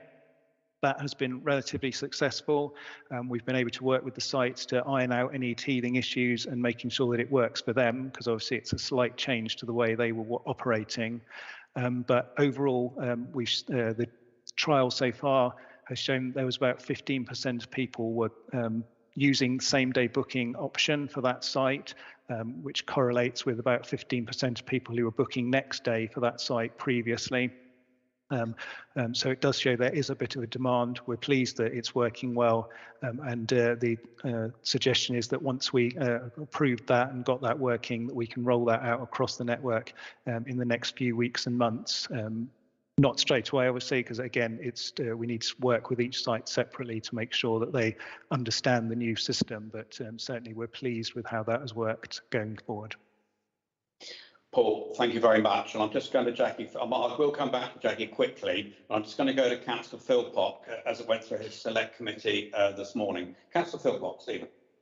Yes, thank you very much, Chairman, for the opportunity. I'll be very brief, actually, and just to inform those who weren't there that the pedestrian access trial formed part of the presentation this morning to the Select Committee, and we had a very useful, very informative question and answer session. And a number of issues about the pedestrian access were teased out at that time. And my feeling at the time was that members were satisfied with the responses that they received. And I think there's nothing much more I can add to what Mr. Loughlin has said in his excellent report and his very welcome presentation this morning. Thank you. Oh, thank you, Jackie. I am going to come back to you as I went back to her. So if you had a brief comment on... I'd just like to say thank you to Paul. We've worked together on this throughout, and I think it's a good example of trying to make sure that we get the best for our residents long term, but I still think there's a bit more to go.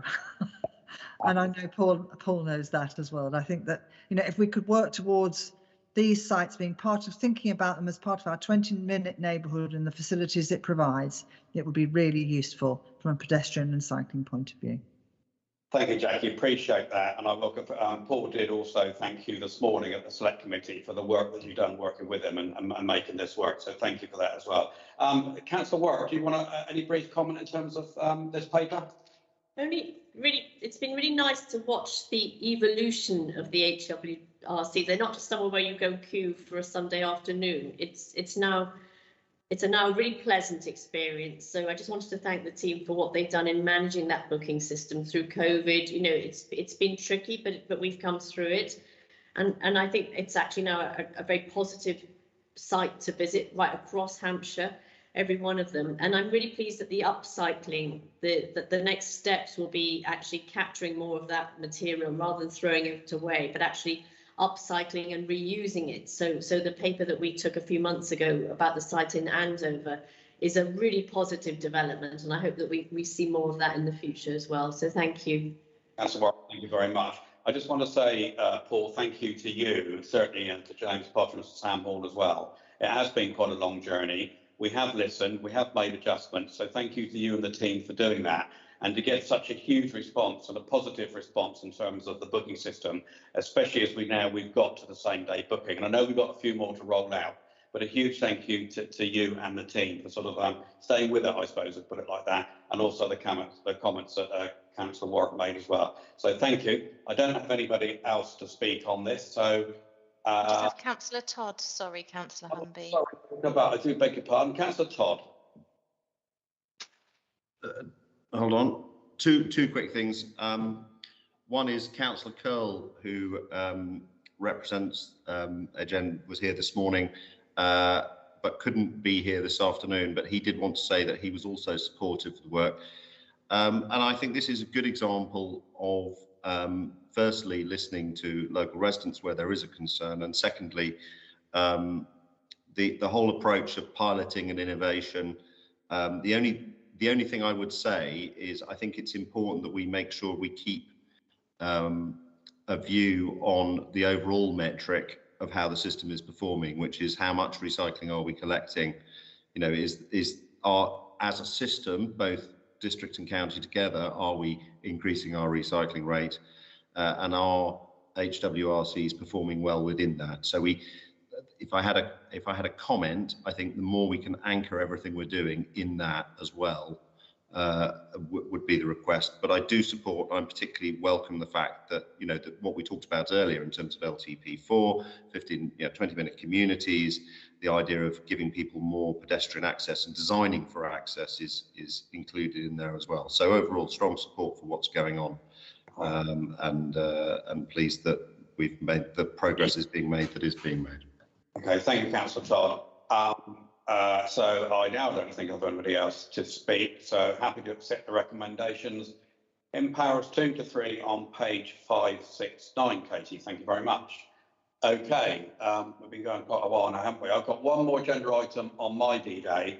I haven't made a decision on that, Katie. That's appointments to outside bodies, so I'll have to defer that one, I'm afraid, to the next meeting. So that brings to the end in this session my D-Day. So to be clear, this is a session of 3 D-Days, as I said right at the beginning. So that brings to the end mine. I'm now going to hand over to Councillor Oppenheimer, to Russell, to take us through the papers and his D-Day. Over to you, Russell, and thank you. You're on mute, Russell.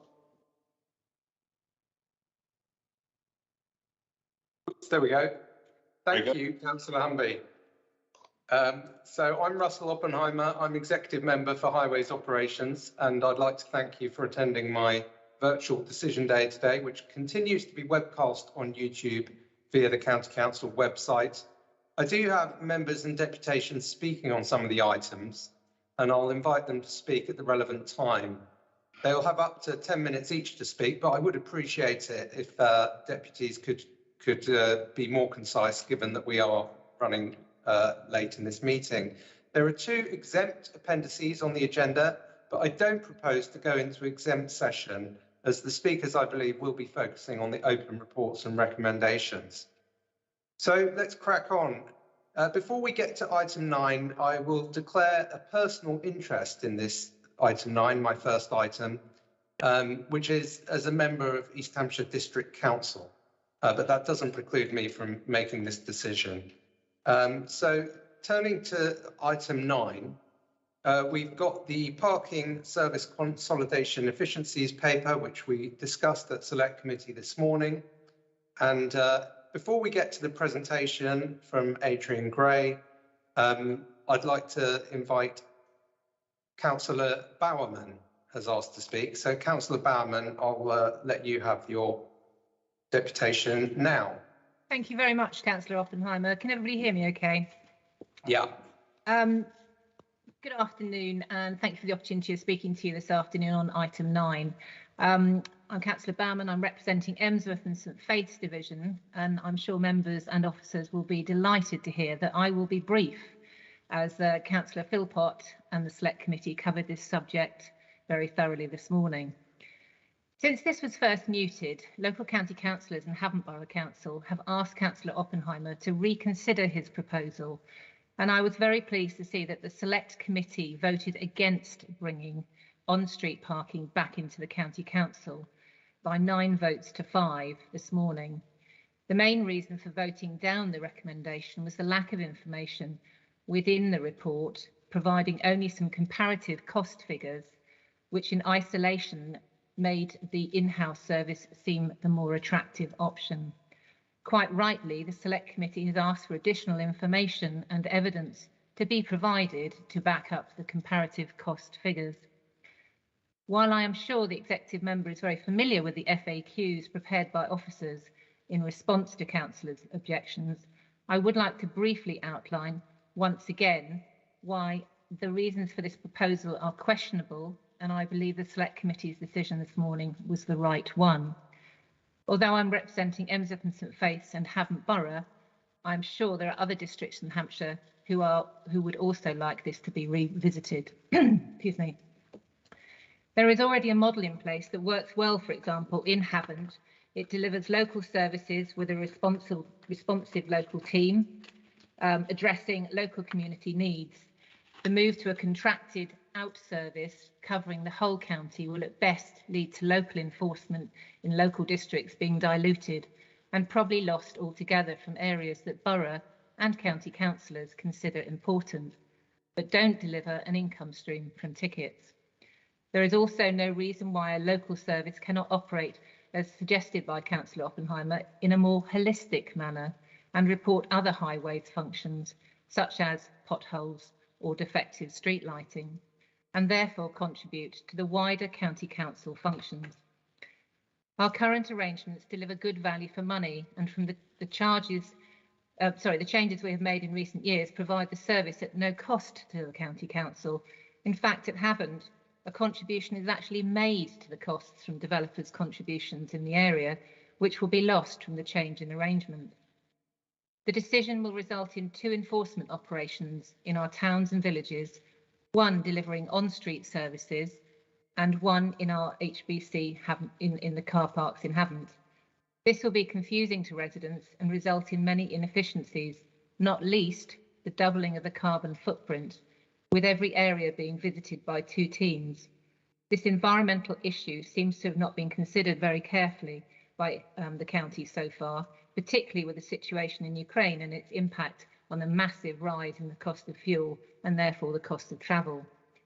At Havant, we will be losing approximately 25 officers, with most of them having to be 2P'd to the private enforcement company selected. These officers are our Havant Borough Council ambassadors on the streets, often dealing with residents' issues beyond parking, which will again be lost through delivery by a private company. These officers were even moved to deliver food parcels, for example, during COVID. I know many councillors value the local service in making traffic regulation orders when safety issues arise. Officers are able to meet with councillors on site and quickly reach decisions that fit our local needs. Again, this will be lost with a county council cabinet member making the decisions. Surely this is a process that already demonstrates how local services are more flexible and reflect local residents' needs. I imagine we'd end up with just the statutory consultation rather than the districts being able to work with county and borough councillors, which is what takes place at the moment, often with officers visiting problem areas with ward division councillors to understand the issues. Perhaps Hampshire County Council officers will do their research from a central hub with help from Google Street View. I cannot deny that there are benefits in having a centre of excellence for parking that is able to pilot new technology and innovate whilst reacting quickly to hotspots county-wide. But why duplicate the service that is already out in the districts? Surely it would be better to have a small centre of excellence that coordinates a county and local service with all the suggested improvements, and not 2 separate services working alongside each other in the same areas. Maybe that would just be a restructured version of what we already have, as opposed to employing an outside company, the dreaded outsourcing.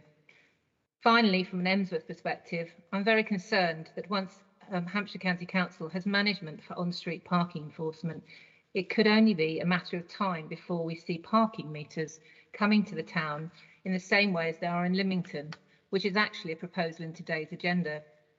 Should this happen in the future, our local businesses and residents would be incensed if this measure was to be introduced, as this would be seen to be detrimental to the local economy, currently recovering from COVID, and would be damaging from a political perspective as well. To return to the main subject of item 9, I would ask for this decision today to be delayed by Councillor Oppenheimer until the underpinning evidence and calculations have been revisited and further consultations and considerations have taken place to enable a sound and robust judgment to be made. Thank you.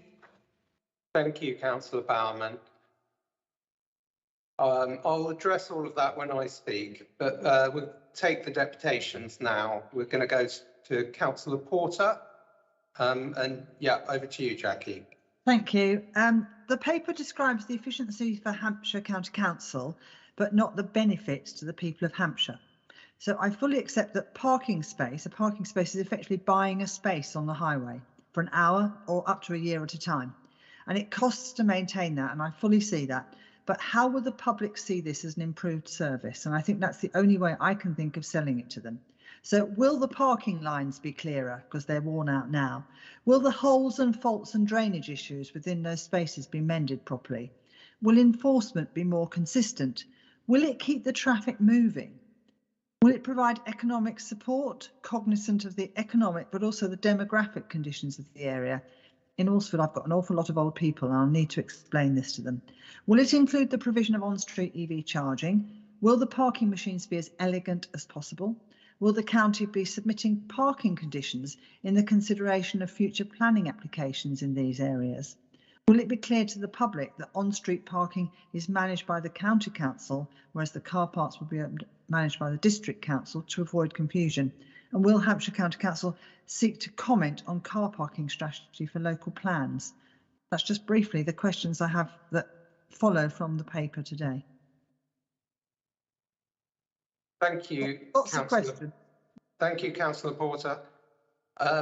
Look, as we established this morning, this is a strategic decision we're making today. We're not going to go into detail about every single operational point, but what I will commit to do is to go back to the Select Committee in due course once we've made progress with the service plan and update the committee. I will ask Adrian Gray to introduce the paper. I've got quite a lot to say, so we need to leave 5 minutes for me. But Adrian, I think now is the moment to ask you to introduce the paper. Thank you very much, Councillor Oppenheimer. I will try to be brief. The report recommends the remaining 7 district agency arrangements for traffic management and for on-street civil parking enforcement are ended.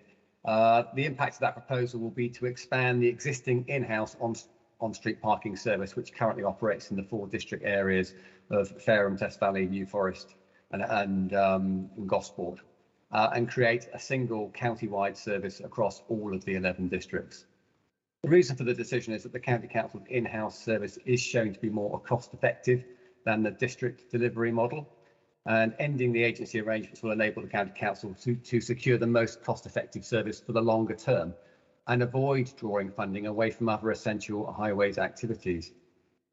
Ending the agency arrangements will enable the County Council to integrate the functions within the wider highways service as well, so things like street works enforcement and highway licensing. Ending the agency arrangements will also enable us to prepare for new powers to enforce new moving traffic offences and to support our LTP transport strategy and climate change objectives. A couple of things I think I would also add, and that's that ending the agency arrangements will not prevent any of the existing collaboration between the districts and the County Council on locally important traffic management in the broadest sense. And also that the current agency arrangements for both civil parking enforcement and traffic management, it's not a devolved service, and there is no change in the policy arrangements as a result of ending the agency arrangements, which have always been for the County Council to deliver. So I mean, that was almost the introduction I was going to make, Councillor Oppenheimer, but I'm obviously very happy to address any specific questions raised today, or respond afterwards, depending on what you would like me to do. Thanks, Adrian. I think we'll respond afterwards to any questions that have been raised that we haven't answered in full. But I'll give Councillor Philpott and Councillor Todd an opportunity to speak briefly before I come to my decision. Councillor Philpott. Yes, thank you, Chairman. I can, in fact, be very brief. Just to bring you up to speed with the determination of the Select Committee at its meeting this morning, spent approximately an hour discussing this subject, and most members of the committee made a contribution to the debate, which was very lively.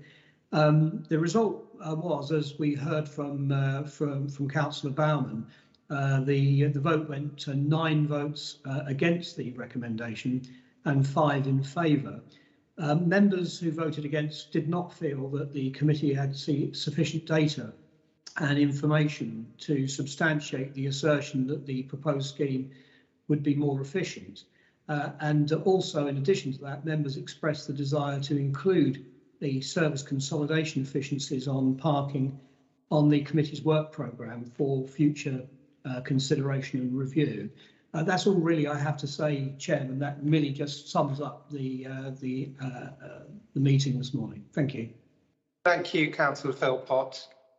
Appreciate your brevity there. We did have a good long discussion this morning. Councillor Todd, I'll let you come in. Yeah, thank you very much indeed. I should also declare an interest in that I am although I'm not a decision maker in this meeting, but I am responsible for parking at Winchester City Council as a cabinet member. I had a lot of questions, sort of wearing county councillor hat and thinking about good use of resources. I and colleagues had a lot of questions about this decision in front of us and felt that what was in front of us didn't really give enough detail to make a sound decision. We had questions about the performance of the system as it's already been implemented, including performance KPIs, financial performance. The case for greater efficiency is asserted, but it wasn't proved to us. And despite very detailed questioning, we were unable to get an answer. And just knowing what I know about the Winchester situation, where on-street parking is about 10% of our revenue and about 50% of our operational cost, it does raise genuine questions about how efficiency can be achieved. There was a question about what exactly we're expecting from the contractor, what are the SLAs, what's in the contract, and that wasn't clear. There was a lot of interest in there was reference to using data to help set priorities and drive operational decisions, but those of us who are both county and district councillors know that there is a lot of public interest and input into how the system works, and we wanted. I think it would be helpful to have more clarity about the structure for contract management and how public and councillor views will be reflected in the service. One thing we haven't talked about is the traffic management programme, which on a local level, currently certainly in the Winchester district, is decided in public and people have a chance to input on what projects are going to be worked on. And again, there was a request that we have a similar level of transparency and a concern that is our parking policy up to date?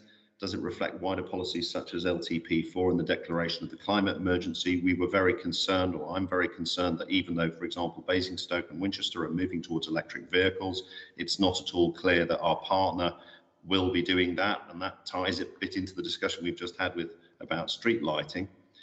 And the point about being joined up and having joint parking and access plans for our districts and communities, which is quite vaguely determined. And the Lymington paper a bit later makes me concerned because the county is pushing ahead with something that is opposed by the town council, the district councillors and the county council. So there are a lot of open questions, and I and others felt that the right response was not to say no, never, but to say defer and come back with a paper that addresses those questions, and that we didn't, from what was in front of us, we didn't feel that it was a decision that was right to make today. There were too many open questions, too many challenges that we saw, and that remains my position, and as was apparent this morning, the position of the majority of people on that committee. Thank you, Councillor Todd. That's all well noted. I mean, I respect your position. I respect the position of all of the members of the committee. I do feel I'm now in a position to come to my decision, so that's what I'm going to do. I've had quite a lot of time to think about this issue. We have been looking at it for almost 6 months now, because the previous paper was due to come in September, but I was obviously involved in discussing that in the build-up to that meeting. As I mentioned at the beginning, I'm a twin hatter myself. We've got quite a lot of twin hatters at the county council, and we all have to make decisions about, how we advocate.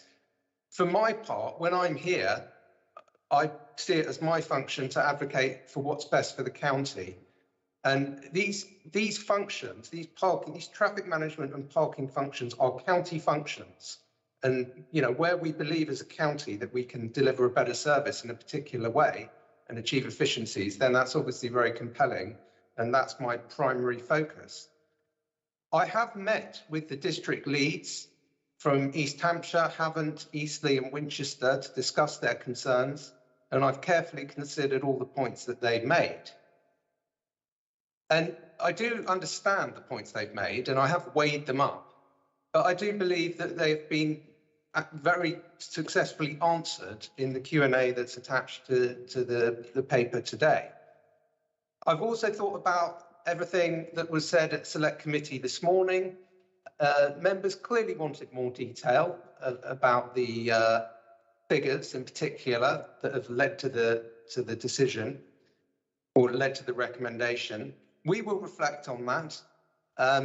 As I said this morning, it was very difficult for us to release too much detail without getting into an adversarial discussion, which we were very keen to avoid doing. This has been a tense enough decision as it is. We didn't want to exacerbate that by getting into a blame game or pointing fingers. But I'm confident that we can achieve the savings we want to. The key point is parking is not free, and a lot of the districts don't have to pay for the maintenance work that we do in terms of the lines and the signs and all of the admin that we have at head office as well in terms of managing those agency agreements. So there are those costs. So I've said we'll reflect on the select committee point about the level of detail and see whether there are some lessons to be learned there. I've also said we'll look at the comms very carefully during the transition period to see how we can communicate effectively and make sure people know where to report parking concerns. And as I said, following Councillor Porter's comments, I do commit to bringing a detailed operational update back to the select committee in due course at the appropriate moment, which will probably be towards the end of the transition period, which the transition period is 12 to 18 months. So I come to my judgment. My judgment is that the advice I've been given is sound advice. And I'm considering the advice primarily in terms of looking at what's in the interest of residents. Residents want an efficient parking service. We all know parking is a very emotive issue for lots of people. Residents want an efficient service. Hampshire County Council provides many county-wide services, and those services are generally rated as excellent or outstanding. So I have every confidence that Hampshire County Council can run an efficient and responsive parking service county-wide. Highways itself is a county-wide service. And I want to make the point that we have people out and about every day, all over the county in highways. Those people will be our eyes and ears on parking. We will have local intel.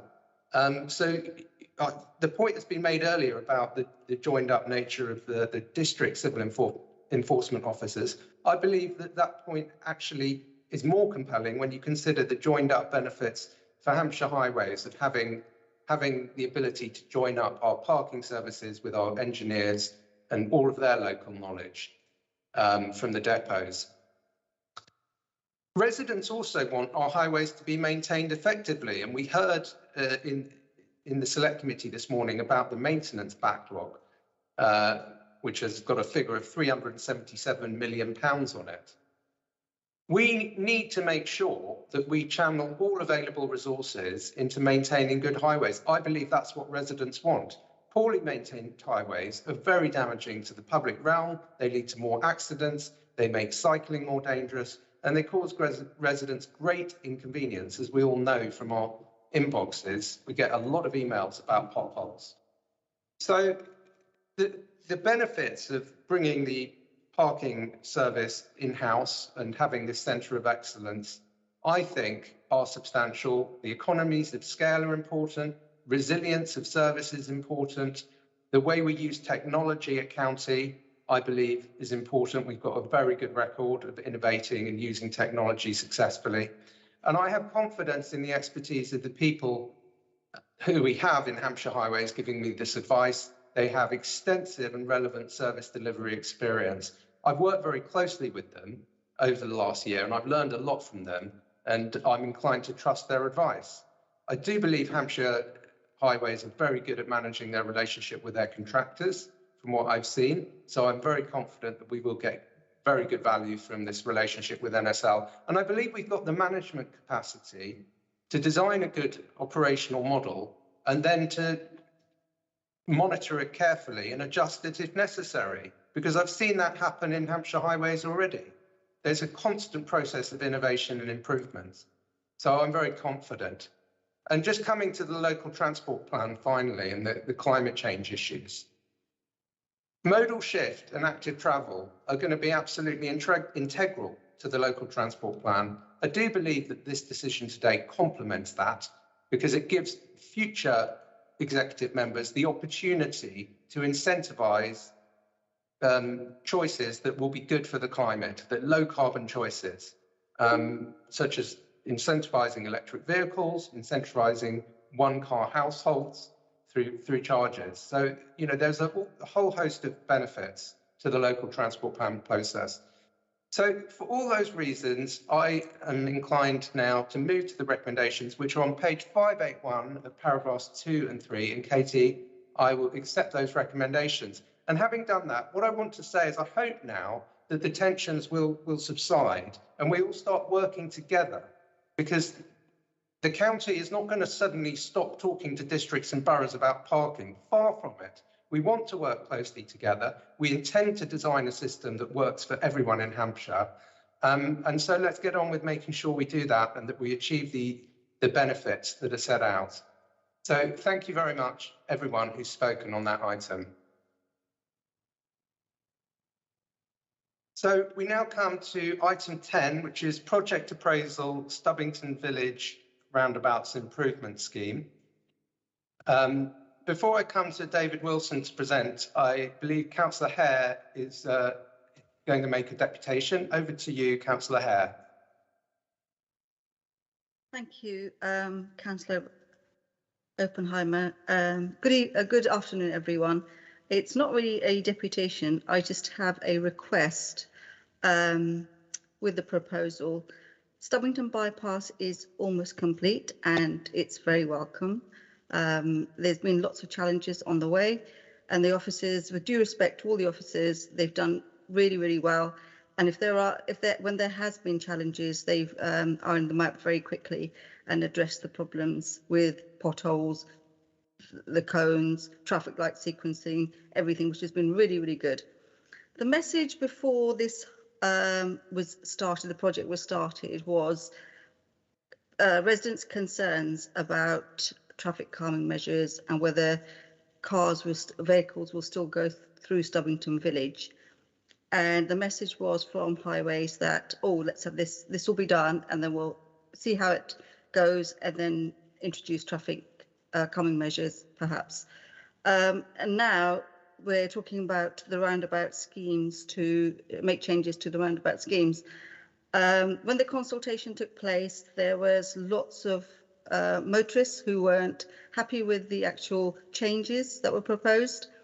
With due respect to the officers, they took everything on board and changes were made, which is very good, and I welcome that. My request is, can we not wait until the project is finished, completed, the whole project is delivered, and see what the impact is, and if there are still problems, then make the changes to the roundabouts.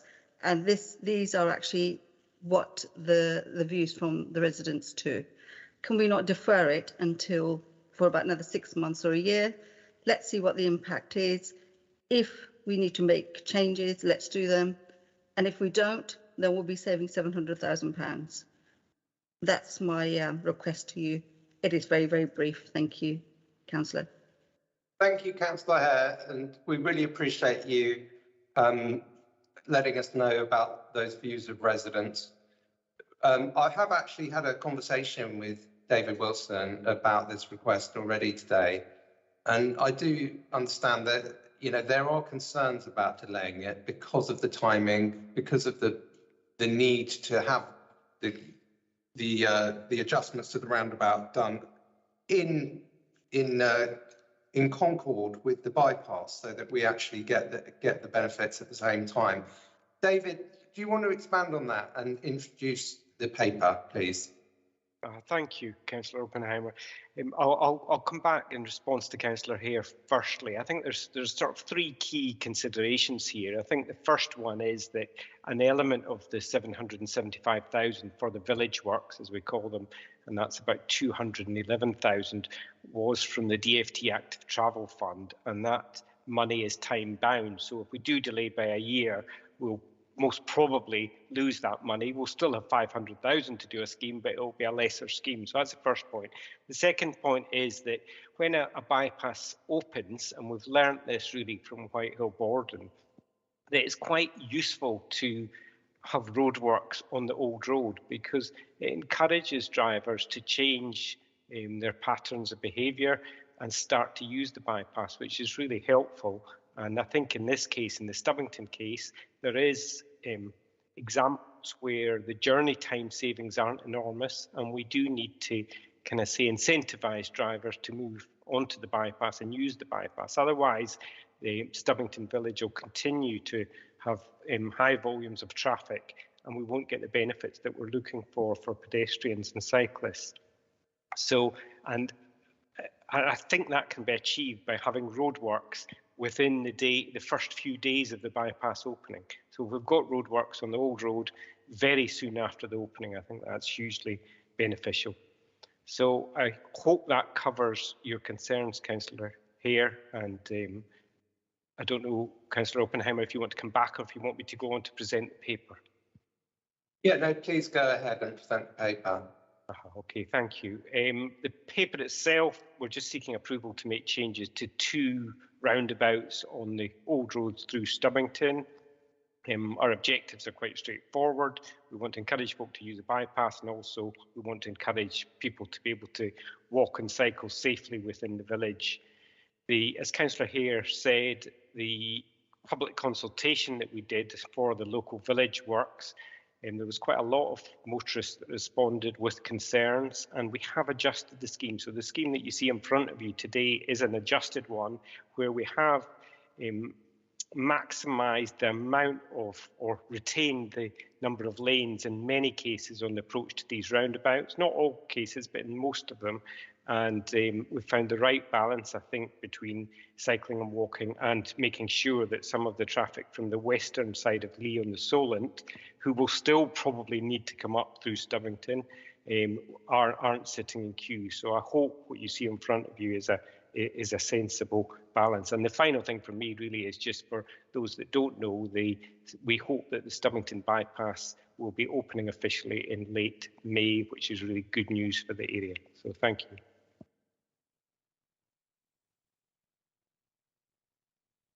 Thank you, David. Councillor Philpott, would you like to come in on this item? Yes, thank you very much, Chairman. I hope you don't mind. And it's not my division, of course. It's Councillor Hare's, but I do know this area extremely well. I've just got a couple of questions, if I may, just for clarification. I think Mr. Wilson has pretty much answered the first one, and that was that the traffic probably approaching from Leon Solent and Hill Head along Stubbington Lane is, I would suggest, unlikely to be less or too much less when the bypass is built, after the bypass is built, as it is today, and it's quite heavy as it is. And therefore, I was wanting to know from him that he was definitely satisfied that the adjustments he was doing to the roundabout of the Red Lion pub were sufficient, or rather necessary, I should suggest, because of the volume of traffic is probably likely to be unchanged in that direction. The second one, if I may, Chairman, is it relates to a number of residents in my division have highlighted this, because this is a talking point in my area too, as well as in Stubbington, and that is people are worried about if something happens that interrupts traffic flow on the bypass, for an example, an accident or something like that, albeit temporary, or you understand what I mean, then if measures have been taken to restrict the flow of traffic through the village, the congestion within the village, which is pretty bad these days now, before the bypass, would be quite intolerable under those circumstances. And I wonder whether we've taken that into consideration. Those were really the only questions I had. Thank you. Thank you, Steve. David, do you want to come back on those points, please? Yeah, just in relation to point 1, I think the adjusted scheme does address your point about Lee on the Solent and the Hillhead traffic. There's no doubt about it. I think that's probably the good of consultation. So to give credit to the people who gave us feedback, they did make that clear, that concern clear. We listened and we changed the scheme accordingly, which was good. In relation to accidents, potential accidents on the bypass or closures of the bypass for maintenance, you're quite right that we need to retain capacity elsewhere. And I hope that the report sets out very clearly the changes that we have made to make sure that we maximise capacity through the village. And I think that's contained in paragraphs 45 and 46, and where we've agreed to retain the 2-lane approaches to some of the roundabouts. So I feel that we've got it right, and it's all set out in detail in the report. Thank you. Thank you, David. Is there anyone else who would like to speak on this item? No? Well, in that case, I will move to my decision. And I do appreciate the points made by Councillor Hare. But as David says, we don't want to lose the funding and we don't want to lose the benefits, you know, in terms of when the bypass is completed. I hope the community will actually feel that these are good changes once they're in place, and I'm sure that we will see the benefits in terms of active travel. So I think I would now like to move to the recommendations, which are on page 597, paragraphs 2 to 4. And Katie, I'm going to accept those recommendations, please. Thank you. So we now come to item 11, which is a project appraisal, Arrival Square, Whitehall and Borden. I'm conscious we've now gone past the allocated time, but these are all important issues and we do need to give them a proper airing. David Wilson, this one's for you too, so over to you. Thank you, Councillor. This is a more straightforward one. We're simply seeking approval to implement an externally funded scheme in the High Street in Borden. It's all part of our partnership working with the DIO and with the Whitehall Borden Redevelopment Company, which is all going very well in terms of us delivering the infrastructure. The purpose of the scheme is to create an attractive sort of low-speed area will be the heart of the new town centre. Hence, we're calling it Arrival Square, this paper. And the details really set out in the report. It's quite straightforward and there's a clear plan in the annex. Thank you. Thank you, David. And I just want to comment on the fact that, you know, I've actually been coming to these decision days for 4 years now, since I first became chairman of ETE Select Committee. And I think that we've had a Whitehall and Borden decision at pretty much, not every decision day, but 70 or 80% of them. It just goes to show how much attention and resource the county has put into this project, which has been a model of joint working between the district and the county. And I hope that we can build on that and do similar regeneration schemes elsewhere in Hampshire, because Whitehall and Borden is a fantastic template. So you can tell that I'm quite positive about this particular recommendation. And given that we're behind time, I'm inclined to go to the recommendation unless anyone wants to say anything. No? Okay, well, I'll move to the recommendation then. And Katie, the recommendations at paragraphs 2 and 5 on page 647 are hereby approved and accepted by me. Thanks very much. Right, we come to item 12, which is the prohibition of driving traffic order, Brookers Lane, Gosport. I'd firstly like to thank the residents of Eric Road and Martin Avenue for their correspondence on this item. They've shared their concerns with me. They've asked that we leave the existing filter lane from Gosport Road into Stubbington Lane unchanged. I have looked at their correspondence and thought about it, and I wanted to acknowledge it. So we do have the two local members who have asked to speak. Can I just ask you, local members, would you like to speak now or after the officers present the report? So that's Councillor Philpott and Councillor Hare. I'm happy to speak now if that's okay with you, Chairman. Okay, let's do that. Over to you then. Firstly, Councillor Philpott and then Councillor Hare. Thank you very much, Chairman. Just to clarify, I want to address you today as the Councillor for Bridge Mary Division and not as Chairman of the ETE Select Committee, so that's clear to everybody who's listening, so just in that guise. So thank you very much for the opportunity to speak. I'll try and be as brief as I can. I know it's getting on and you've had a lot of work to do today.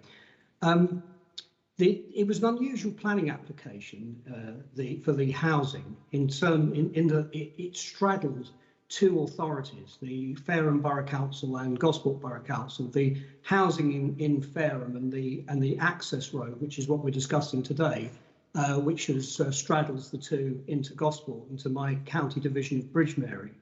And the planning committees of Fareham Borough Council and Gosport Borough Council both met to discuss the planning application, which included the access and as a key part.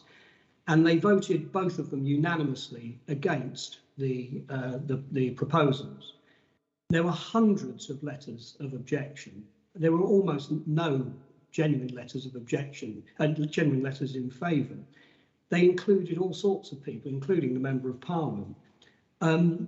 However, the matter went to appeal, and although the application for the housing and the access road were against the local council's, district council's local plan and their emerging local plan, the appeal succeeded. It succeeded effectively on a technicality in terms of not having a 5-year housing land supply at Fareham. So the planning application went through, and at the same time, of course, so too did the access point, which is what we're discussing today. In 2018, Councillor Hare and I were asked or invited to approve a prohibition of driving traffic regulation order for this area in order to facilitate access for cyclists and pedestrians through to the then newly constructed Newgate Lane East, which has been a great success. And we were happy to approve that. You're now being asked to rescind that traffic regulation order, which was only passed less than 4 years ago, in favour of this scheme, which is going to replace it. And I would suggest that the scheme that's there now, as is demonstrated by the officer's report, is safe. And I would consider, and I contend, that the scheme that is intended to replace it is unsafe. And I'll just explain very briefly why. If I could ask members and you, Chairman, if you could to just refer to Appendix B. And I just want to very briefly just take you through Appendix B so that there's some clarity here for anybody who may not necessarily be that familiar with this location. On Appendix B, one can see two arrows emanating in the centre of the page where it says 1.8 metres wide footway. Where those arrows are on that page, on Appendix B, is roughly or pretty much where the road currently ends at the present time. Everything to the west of that, i.e. to the left of the page, is actually a footway, cycleway. Everything to the right is carriageway. You can see immediately to the north of the carriageway is an access point. That access point is into residential garages. And immediately opposite that, on the south side, there's the access to a driveway of the resident who lives at number 61 The Drive.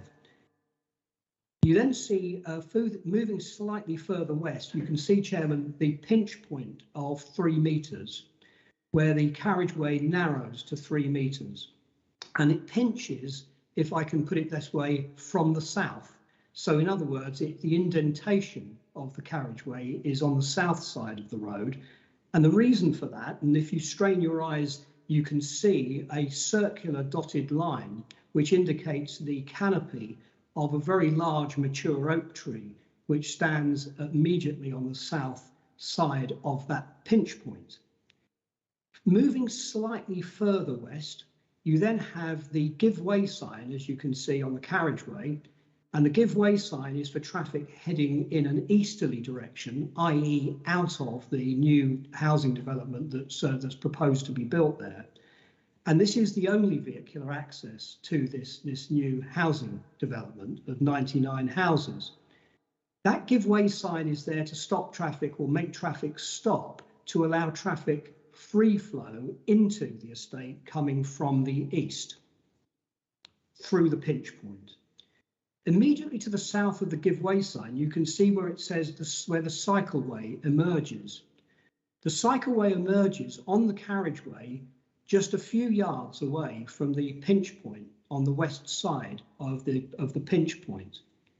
My contention, Chairman, is this: whereas there is a safe place at the present time for cyclists because the road is currently a cul-de-sac, I would suggest that cyclists emerging from that cycleway will not be able to see the unimpeded oncoming westbound traffic through that pinch point, because their sight will be obscured by the oak tree which stands and the other foliage which stands on the immediate south side of the pinch point carriageway. I hope I'm making some sense here, the way I'm describing this.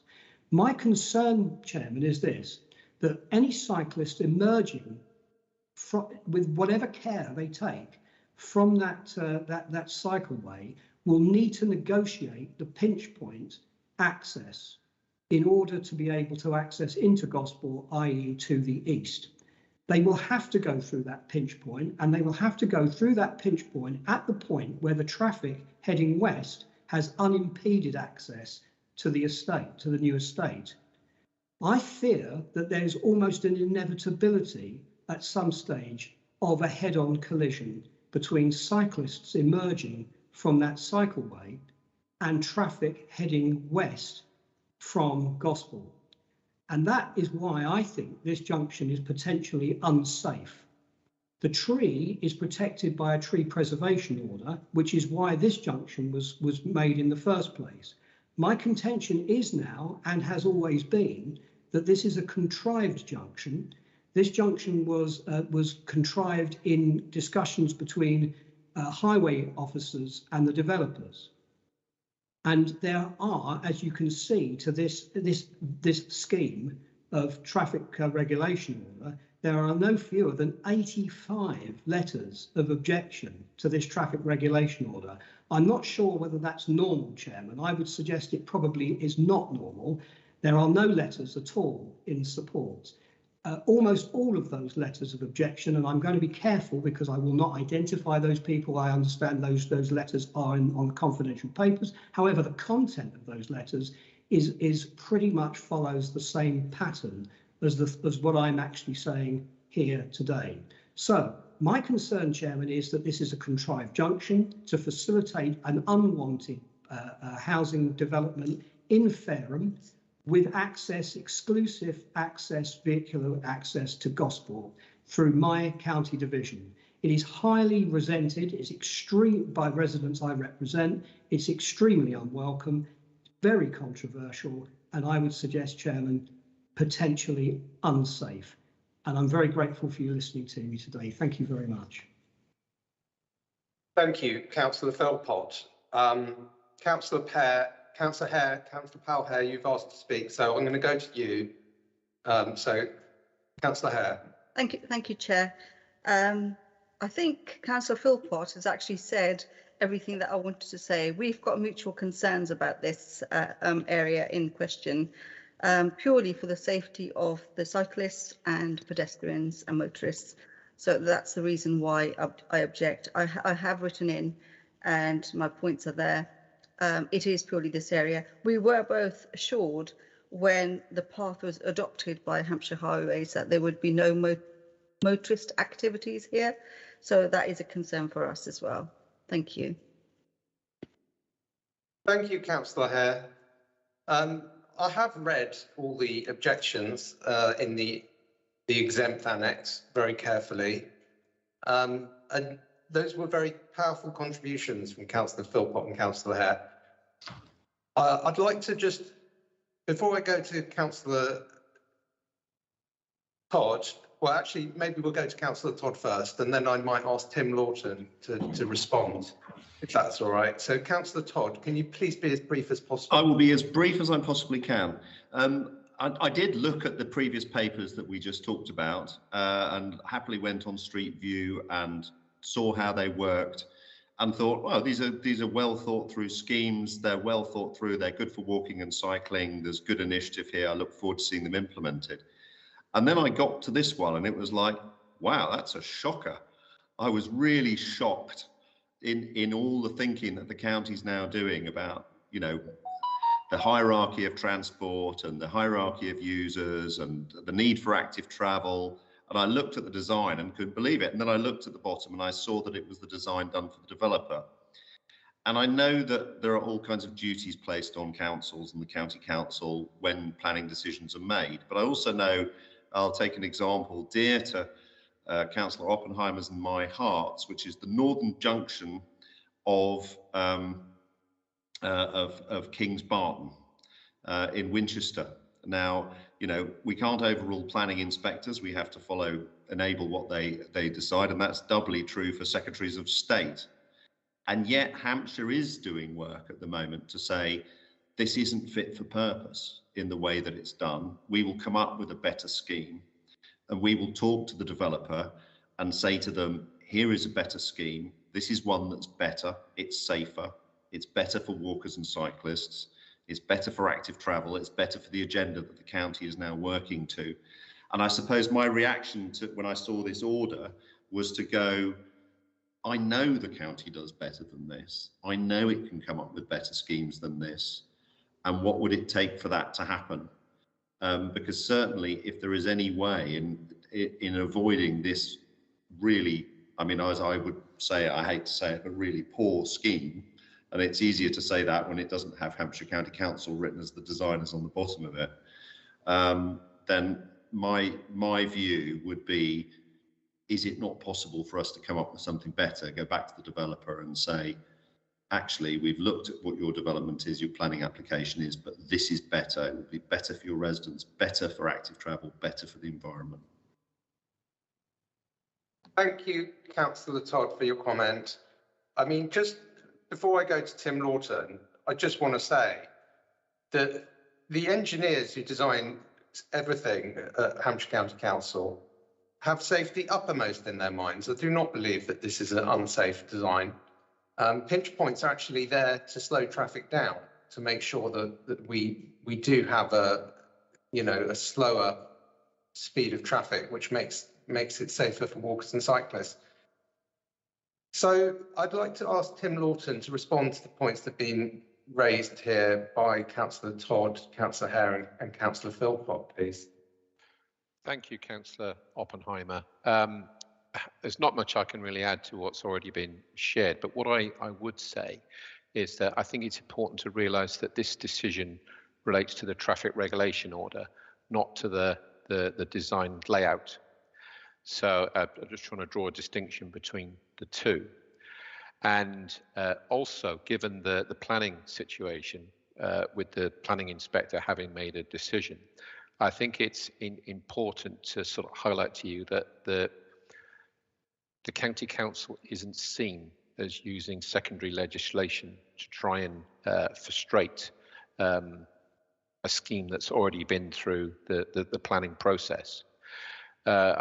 I know we've got Nick Gammer and Jenny Wallace on the call. I'm not sure whether they want to add anything to what I've just said. I see David's turned his screen on as well, but it might be worth seeing if Jenny and Nick have got anything to add. Yeah, let's do that. Nick. Thank you, Councillor. I do appreciate Councillor Philpott's concerns, but I would add that it has been through an independent safety audit. It's been scrutinised, and there have been various iterations during the planning process of this design. We didn't accept the first drawing that they provided. It's been scrutinised by very experienced highway engineers. We did push back on a number of points. There were modifications made, and in order to retain the oak tree that Councillor Philpott mentioned, and slow traffic, which is to the benefit of cyclists, as you mentioned, Councillor, this is the design that ultimately Hampshire County Council, our engineers, didn't object to. The safety audit didn't raise any issues that weren't addressed, and the inspector likewise found it safe and acceptable, which is hence approving the planning application. And the amendment to the TRO is, as Tim said, the amendment to the TRO is more of a procedural matter. The principle of this design has been approved by a planning inspector. I would maybe just like to address Councillor Todd's point as well about amendments to the design. Amendments, we can make tweaks through the 278 process, so this will have to go through detailed design through a section 278 of the Highways Act for us to give approval for the developer to actually carry out the works on the ground.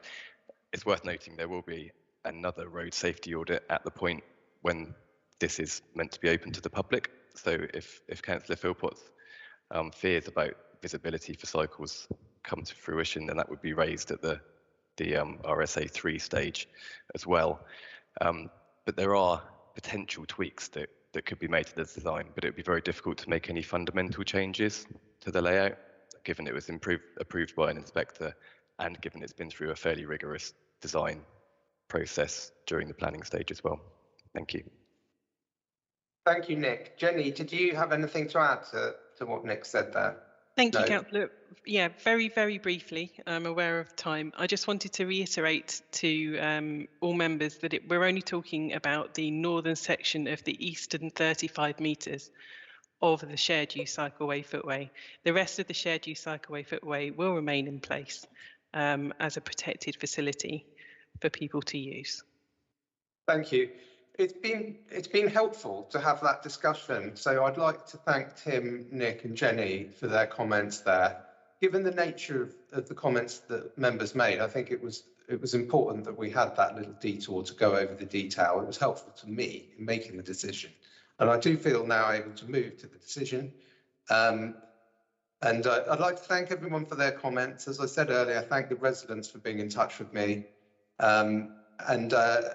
I do feel confident, having had that discussion we just had, to accept the recommendation in paragraph 2 on page 663. Thank you very much. We'll move to item 13. Lymington Pay and Display Parking Traffic Order. And I believe Mark Samways is going to introduce this item, is that right? Yes, that's correct. Thank you, Councillor Oppenheimer. So this report considers objections received in response to the advertised traffic order for proposed changes to on-street parking in the High Street in Lymington. We received a total of 33 objections, including a formal objection from the Town Council to the proposals. The local county member, Councillor Dunning, has also stated that he does not support the proposals. So the proposed scheme involves changing the current 1 hour free limited waiting restrictions on the High Street to on-street chargeable parking, which is commonly referred to as pay and display parking. The proposals do include an initial free 20 minutes of parking, which, when you take into account the kind of statutory 10-minute grace parking period into account, actually gives a total of 30 minutes of free parking kind of effectively. The proposals would also kind of involve increasing the current 1 hour maximum stay up to 2 hours, which then allows kind of people to stay longer in Lymington should they wish to do so. Whilst that is kind of possible, we do still expect the majority of people using the High Street parking to do so for the kind of the short shopping trips. And I think, people visiting the town for a kind of longer stay are most likely to continue to use the nearby car parks. I think by increasing the maximum stay to kind of 2 hours, it does give us greater flexibility and extra time, for people visiting Lymington to actually, use more of the local businesses. The new parking controls will apply over the same time period as the current restrictions. So that's Monday to Friday from 9 AM to 6 PM. And parking is currently restricted for the charter market on Saturdays, and Sundays at the moment are currently unrestricted, and those arrangements would continue. We organised quite a lot of parking occupancy surveys in the High Street, and we arranged those both before and during the pandemic, both during the kind of summer and winter months. So we really did have a very good kind of base, database to be able to kind of draw our conclusions from. And those surveys highlighted that approximately 70% of people who park in the high street do so for 30 minutes or less. So that basically means that, you know, the vast majority of people using the high street will be able to continue to be able to kind of park on the high street for free.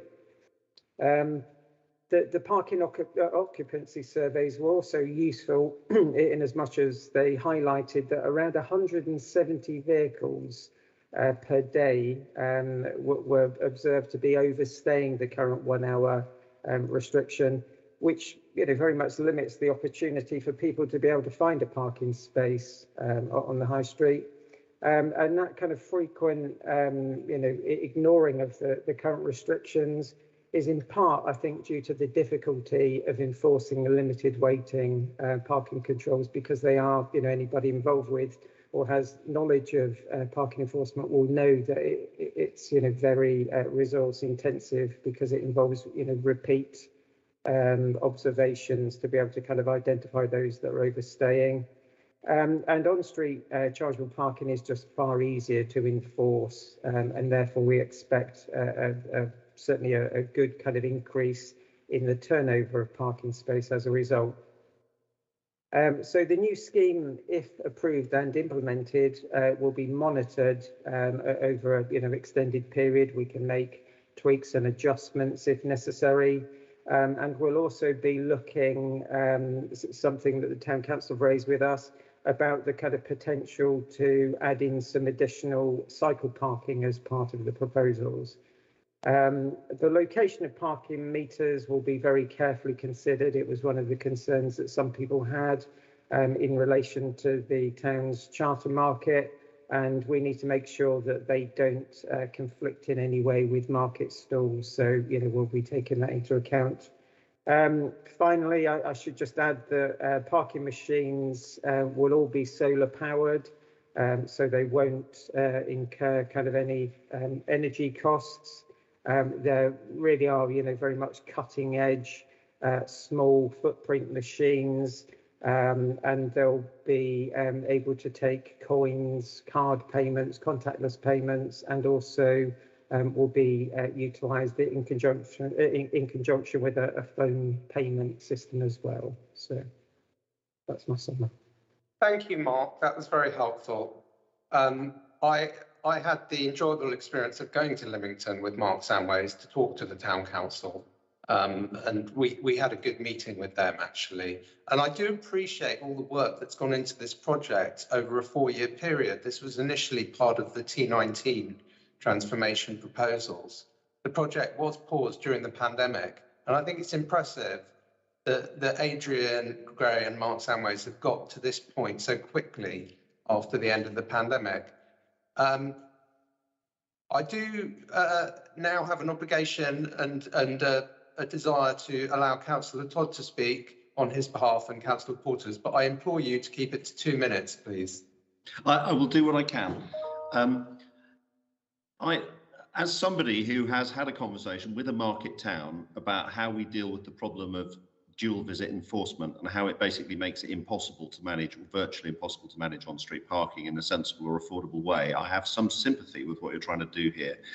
I am very concerned that a lot of the things we asked for in discussion to the previous paper are not in place. There's not a joint proper parking and access strategy, which normally we anchor on footfall and the outcomes for local businesses, or the number of cars visiting, or bike parking, for example. I'm glad that there's a reaction to put that in place, but it should actually be built in up front in terms of how we're thinking about designing parking systems in common with, in partnership with local organisations. I'm concerned also about the question, and I know I speak on behalf of Councillor Porter on this, about the question of appearance of parking machines. We knew in Alresford, which is also a Georgian market town, that was going to be a problem, and we're thinking in terms of active involvement with the Alresford Society and other heritage groups to say, what are the right machines, how do we manage this, where do we put them,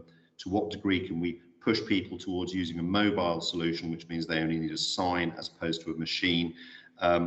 those conversations were going to be very important. So I'm concerned that we've ended up in a situation where we have a plan that is opposed by the town council, opposed by district councillors, and opposed by the county council, because it doesn't bode well for the future. And I suppose my request would be, what have we learned from this? Is this a precedent? You know, are we going to have this kind of scheme rolled out across Hampshire where there is local opposition? Or are we going to try and reinvent how we do things, learn from this, move towards joint parking plans, which includes cycles, by the way, and move towards a method of working which is collaborative with local communities, rather than ending up in a situation where they feel like they're having something that they oppose imposed on them. You know, I've been involved in a similar project. I genuinely believe it is possible to find a consensus way through, and I'm concerned that the route that the county has taken in this case has not led to consensus. And personally, I think more work would be needed. I would need reassurance that the work will be done to ensure that a consensus scheme could be put in place. Thank you, Councillor Todd, for those comments. I hear what you're saying about, you know, what's the intention for the future, but I don't intend to be drawn on that, given where we are in the agenda. I'm going to focus on the decision in front of me for today. The decisions about the future of parking in Hampshire will have to be discussed and debated elsewhere. But I do hear what you're saying.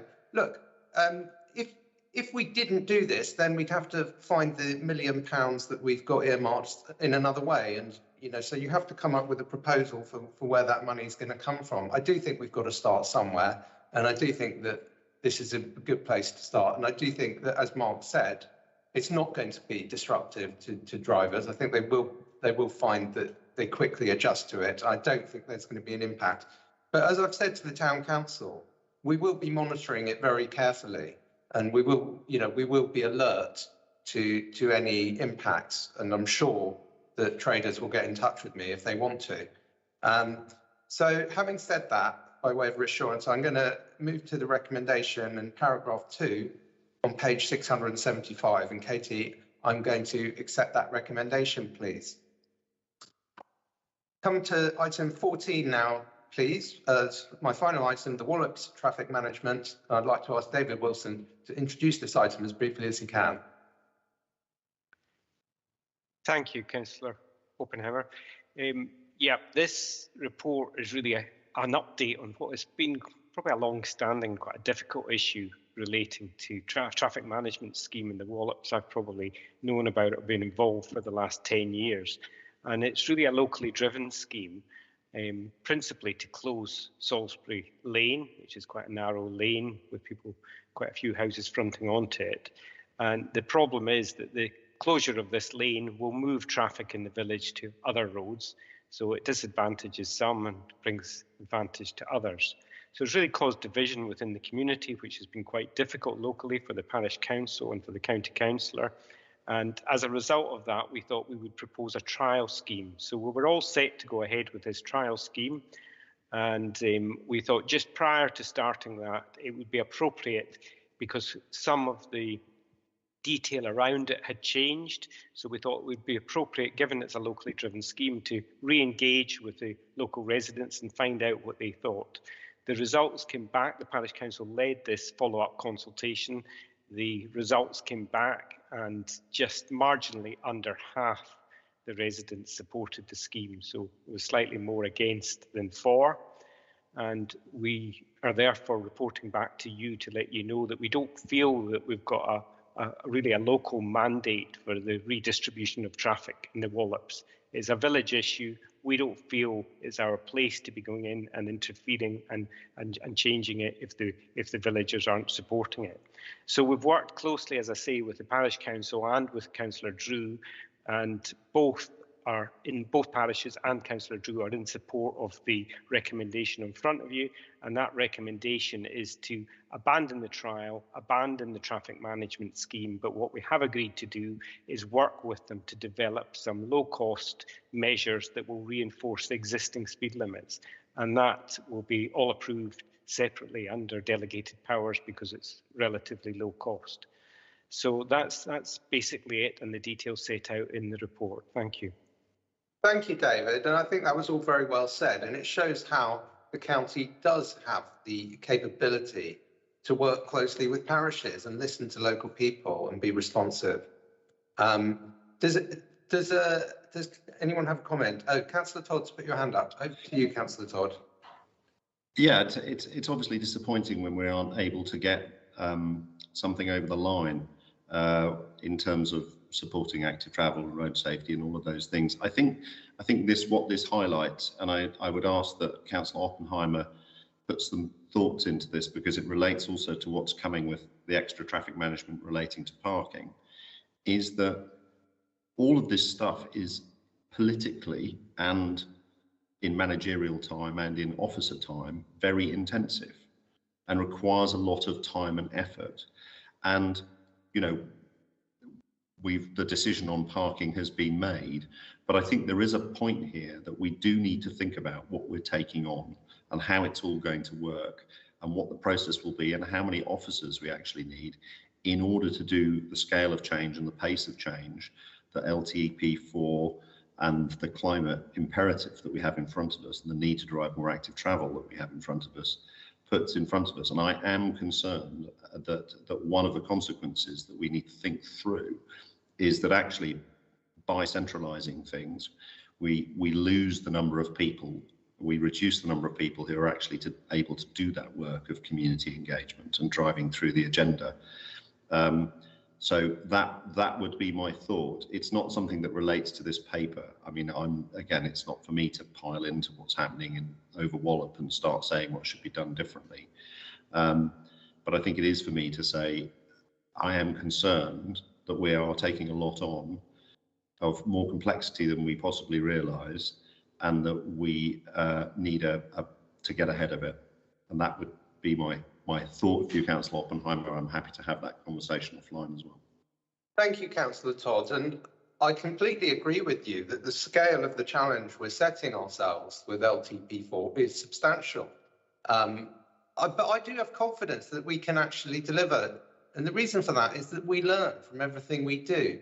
If you look at the 3 phases of active travel that we've had, we get better every time. We learn from everything we do, and we'll learn from this experience in the Wallops.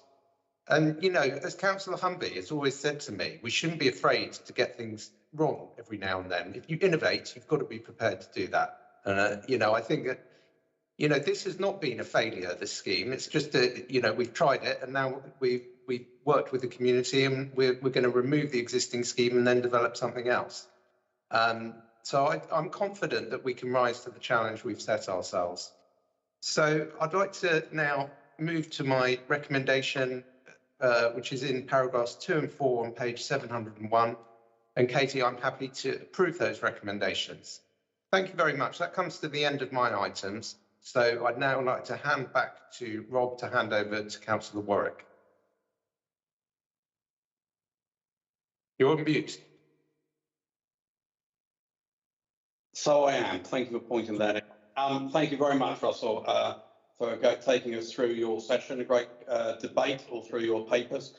We are running over. Apologies for that. We'll go straight on to Councillor Warwick for her D-Day within this session. Councillor Warwick, Jan. Yeah, thank you, Councillor Humby, and good afternoon, everyone, and thank you for being so patient. I'm Councillor Jan Warwick. I'm the Executive Member for Climate Change and Sustainability. Thank you for attending my piece of the virtual decision day. We continue to be webcast via YouTube on the Hampshire County Council website. This is the final paper this afternoon, and it's a very exciting paper. It's the Natural Environment Review and Way Forward. It's item 17, and I'm going to hand straight over to Simon Cramp, who's going to present this paper. Thank you so much, Simon. No, thank you, Councillor Warwick. Good afternoon, everyone. The purpose of the report is to set out the actions taken by the County Council to protect the natural environment, to describe its key current activities, or at least some of them, to outline recent and forthcoming changes, including in national legislation. I think we're all aware of that, and to seek approval for the approach to address those new requirements. Hampshire's natural environment is a significant and valued asset, helping Hampshire to be an attractive and prosperous place to live, work and visit. And although the state of the natural environment has been reported as being in decline, there's an increasing weight and attention being given to this subject, and we've seen the concept of natural capital growing and underpinning the government's 25-year environment plan and last year's Environment Act. Protecting and enhancing the natural environment is the highest importance to the County Council and a fundamental part of our commitment to tackling climate change. The County Council has a commitment to protecting and enhancing the natural environment that can be traced back over a number of years, and the report sets out some of those. The new Environment Act has significant implications for the role, duty and powers of the County Council, with biodiversity net gain and local nature recovery strategies standing out amongst the new provisions. They're not the only ones, but they're certainly the standout ones. And I can confirm now that the County Council has been invited to be the provisional responsible authority for the local nature recovery strategy for the Hampshire area. And we will be working closely with partners to take that forward. That is a collective endeavour. We are, however, waiting further details of many of the provisions of the Environment Act. That's still to come in secondary legislation, and how, importantly, the national funding arrangements will help to meet all those new burdens. So more to come. The report concludes with 2 recommendations: that the approach being proposed to address the provisions under the Environment Act and the wider climate change responses is agreed, and finally that the new duties and responsibilities necessary to protect and enhance the natural environment introduced by the Act are noted. I hope that's helpful. I'm happy to take any questions. Thank you, Simon. That was really helpful, and I hadn't picked up that we've been notified as the lead partner. Is that right on the environment provision? We've been invited to become the provisional responsible authority, so there are further discussions, further details to be, so that there will be. But I think the important point I would want to make is that, regardless of that, we'll be working really closely with partners on that. Brilliant. That's a small step in the right direction. Thank you so much. Councillor Todd, I've got you down to ask a question.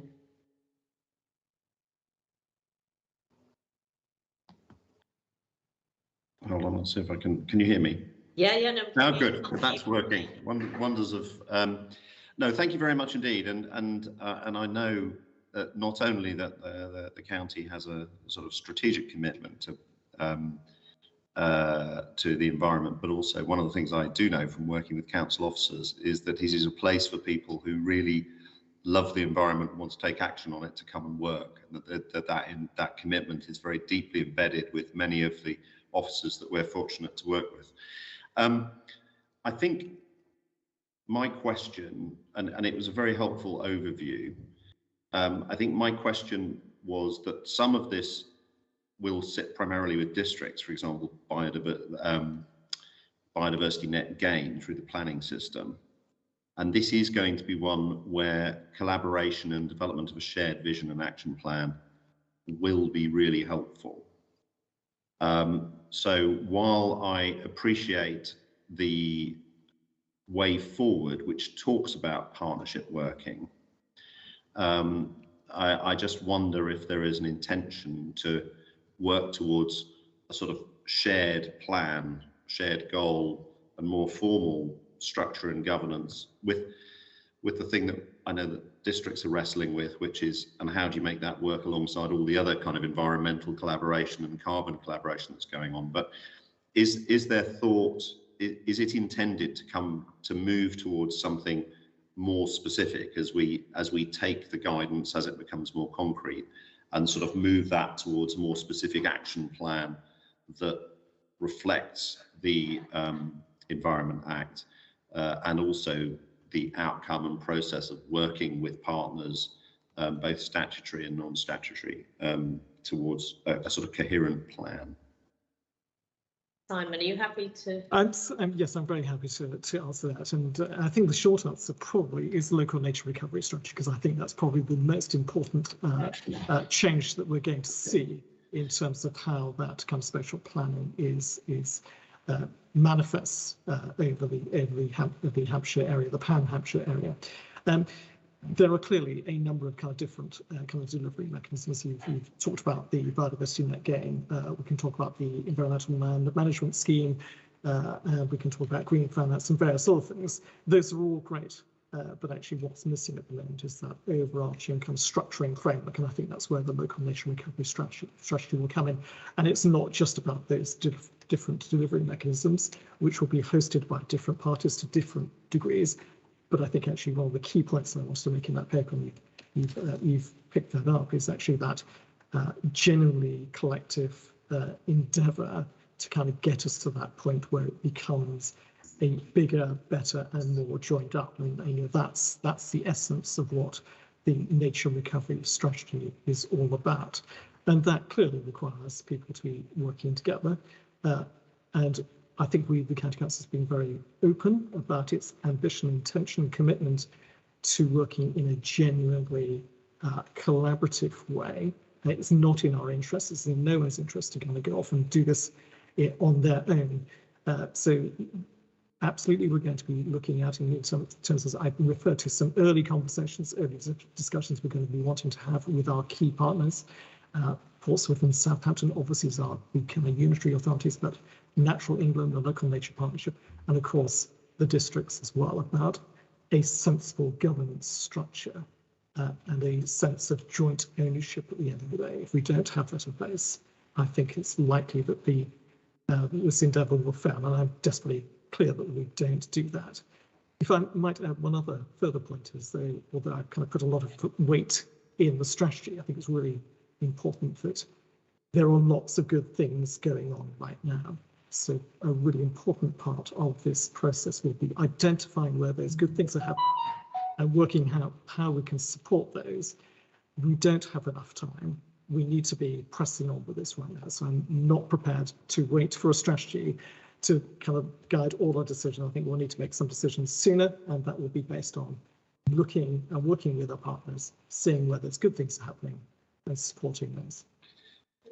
If I may, Chair, just a very quick sort of follow-up question. Is sometimes government guidance or requirements for plans can sort of effectively put a gun to our head and require us to run at very high speed and maybe not do the detailed quality work that might be needed to get a deep alignment. And dare I say it, I mean, the bus service improvement plan has been done at amazing speed because the government has required it, and it's been impressive how it's been done, but it inevitably puts you down quite narrow funnels. Do we have the scope with this to be able to do it in the way that we would want to, and with in a way that makes sense and will ensure that we genuinely can come together as one team and across the Hampshire area to improve our biodiversity, build in the learnings from district biodiversity action plans and the like, and come together behind a coherent local nature recovery strategy in a way that is done properly and doesn't have a gun to our head? I would want to give you that reassurance, absolutely, but I have to be candid with you in terms of the resources. This is a hugely challenging topic. It's going to require an awful lot of time, and we're not clear at the moment about the extent to which government is going to be meeting some of those new burdens, and that's really part and parcel of this. There's early discussions, so I think it is absolutely that's how we need to do it. In terms of the time scales, again, we're not clear on that, to be candid. So I think the important thing is to kind of set out the way we want to do this and those governance arrangements, and that building that kind of common ownership of the outcomes and what we're about to do, and then the detail will follow. But I think this, in part, this is going to be an iterative process.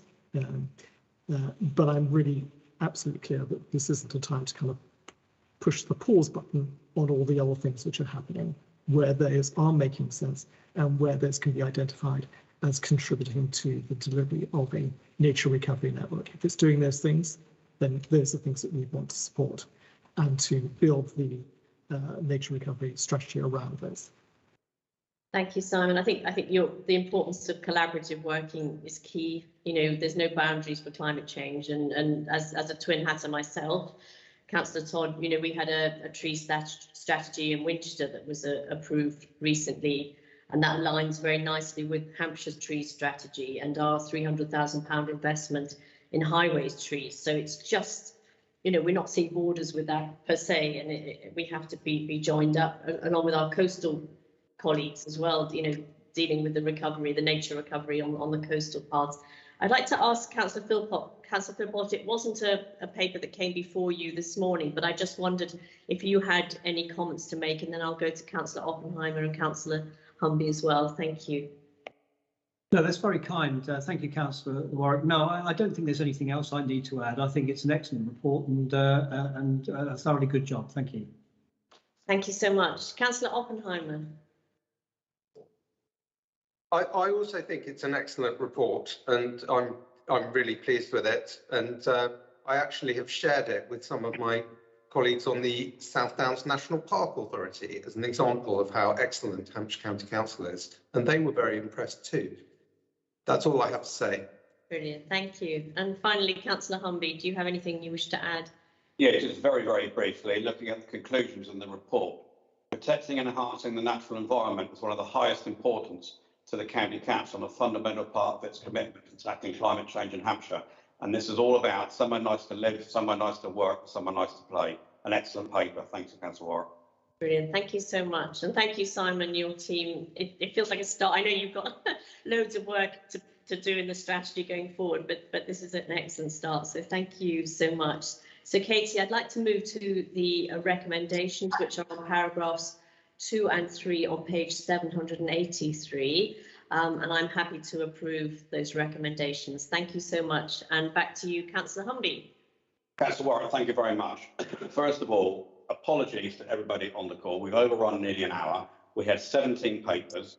So I want to thank everybody, all the members and everybody that's presented as well, and all the officers, but all the officers also that haven't presented. We've got reps from legal, finance, comms, and I always mention Katie because I do everything that Katie tells me and runs it. Apologies, we need to look at the number of papers we've got coming forward. Sometimes they're there because we've got a legal timing or other issues to do that. So thank you very much to all of you. As I say, we will look at that, but I will bring the meeting to a close. So thank you all very much. You can go. Thanks, everyone. Bye. Oh, you can stop the recording, Katie. I forgot that bit. Thanks.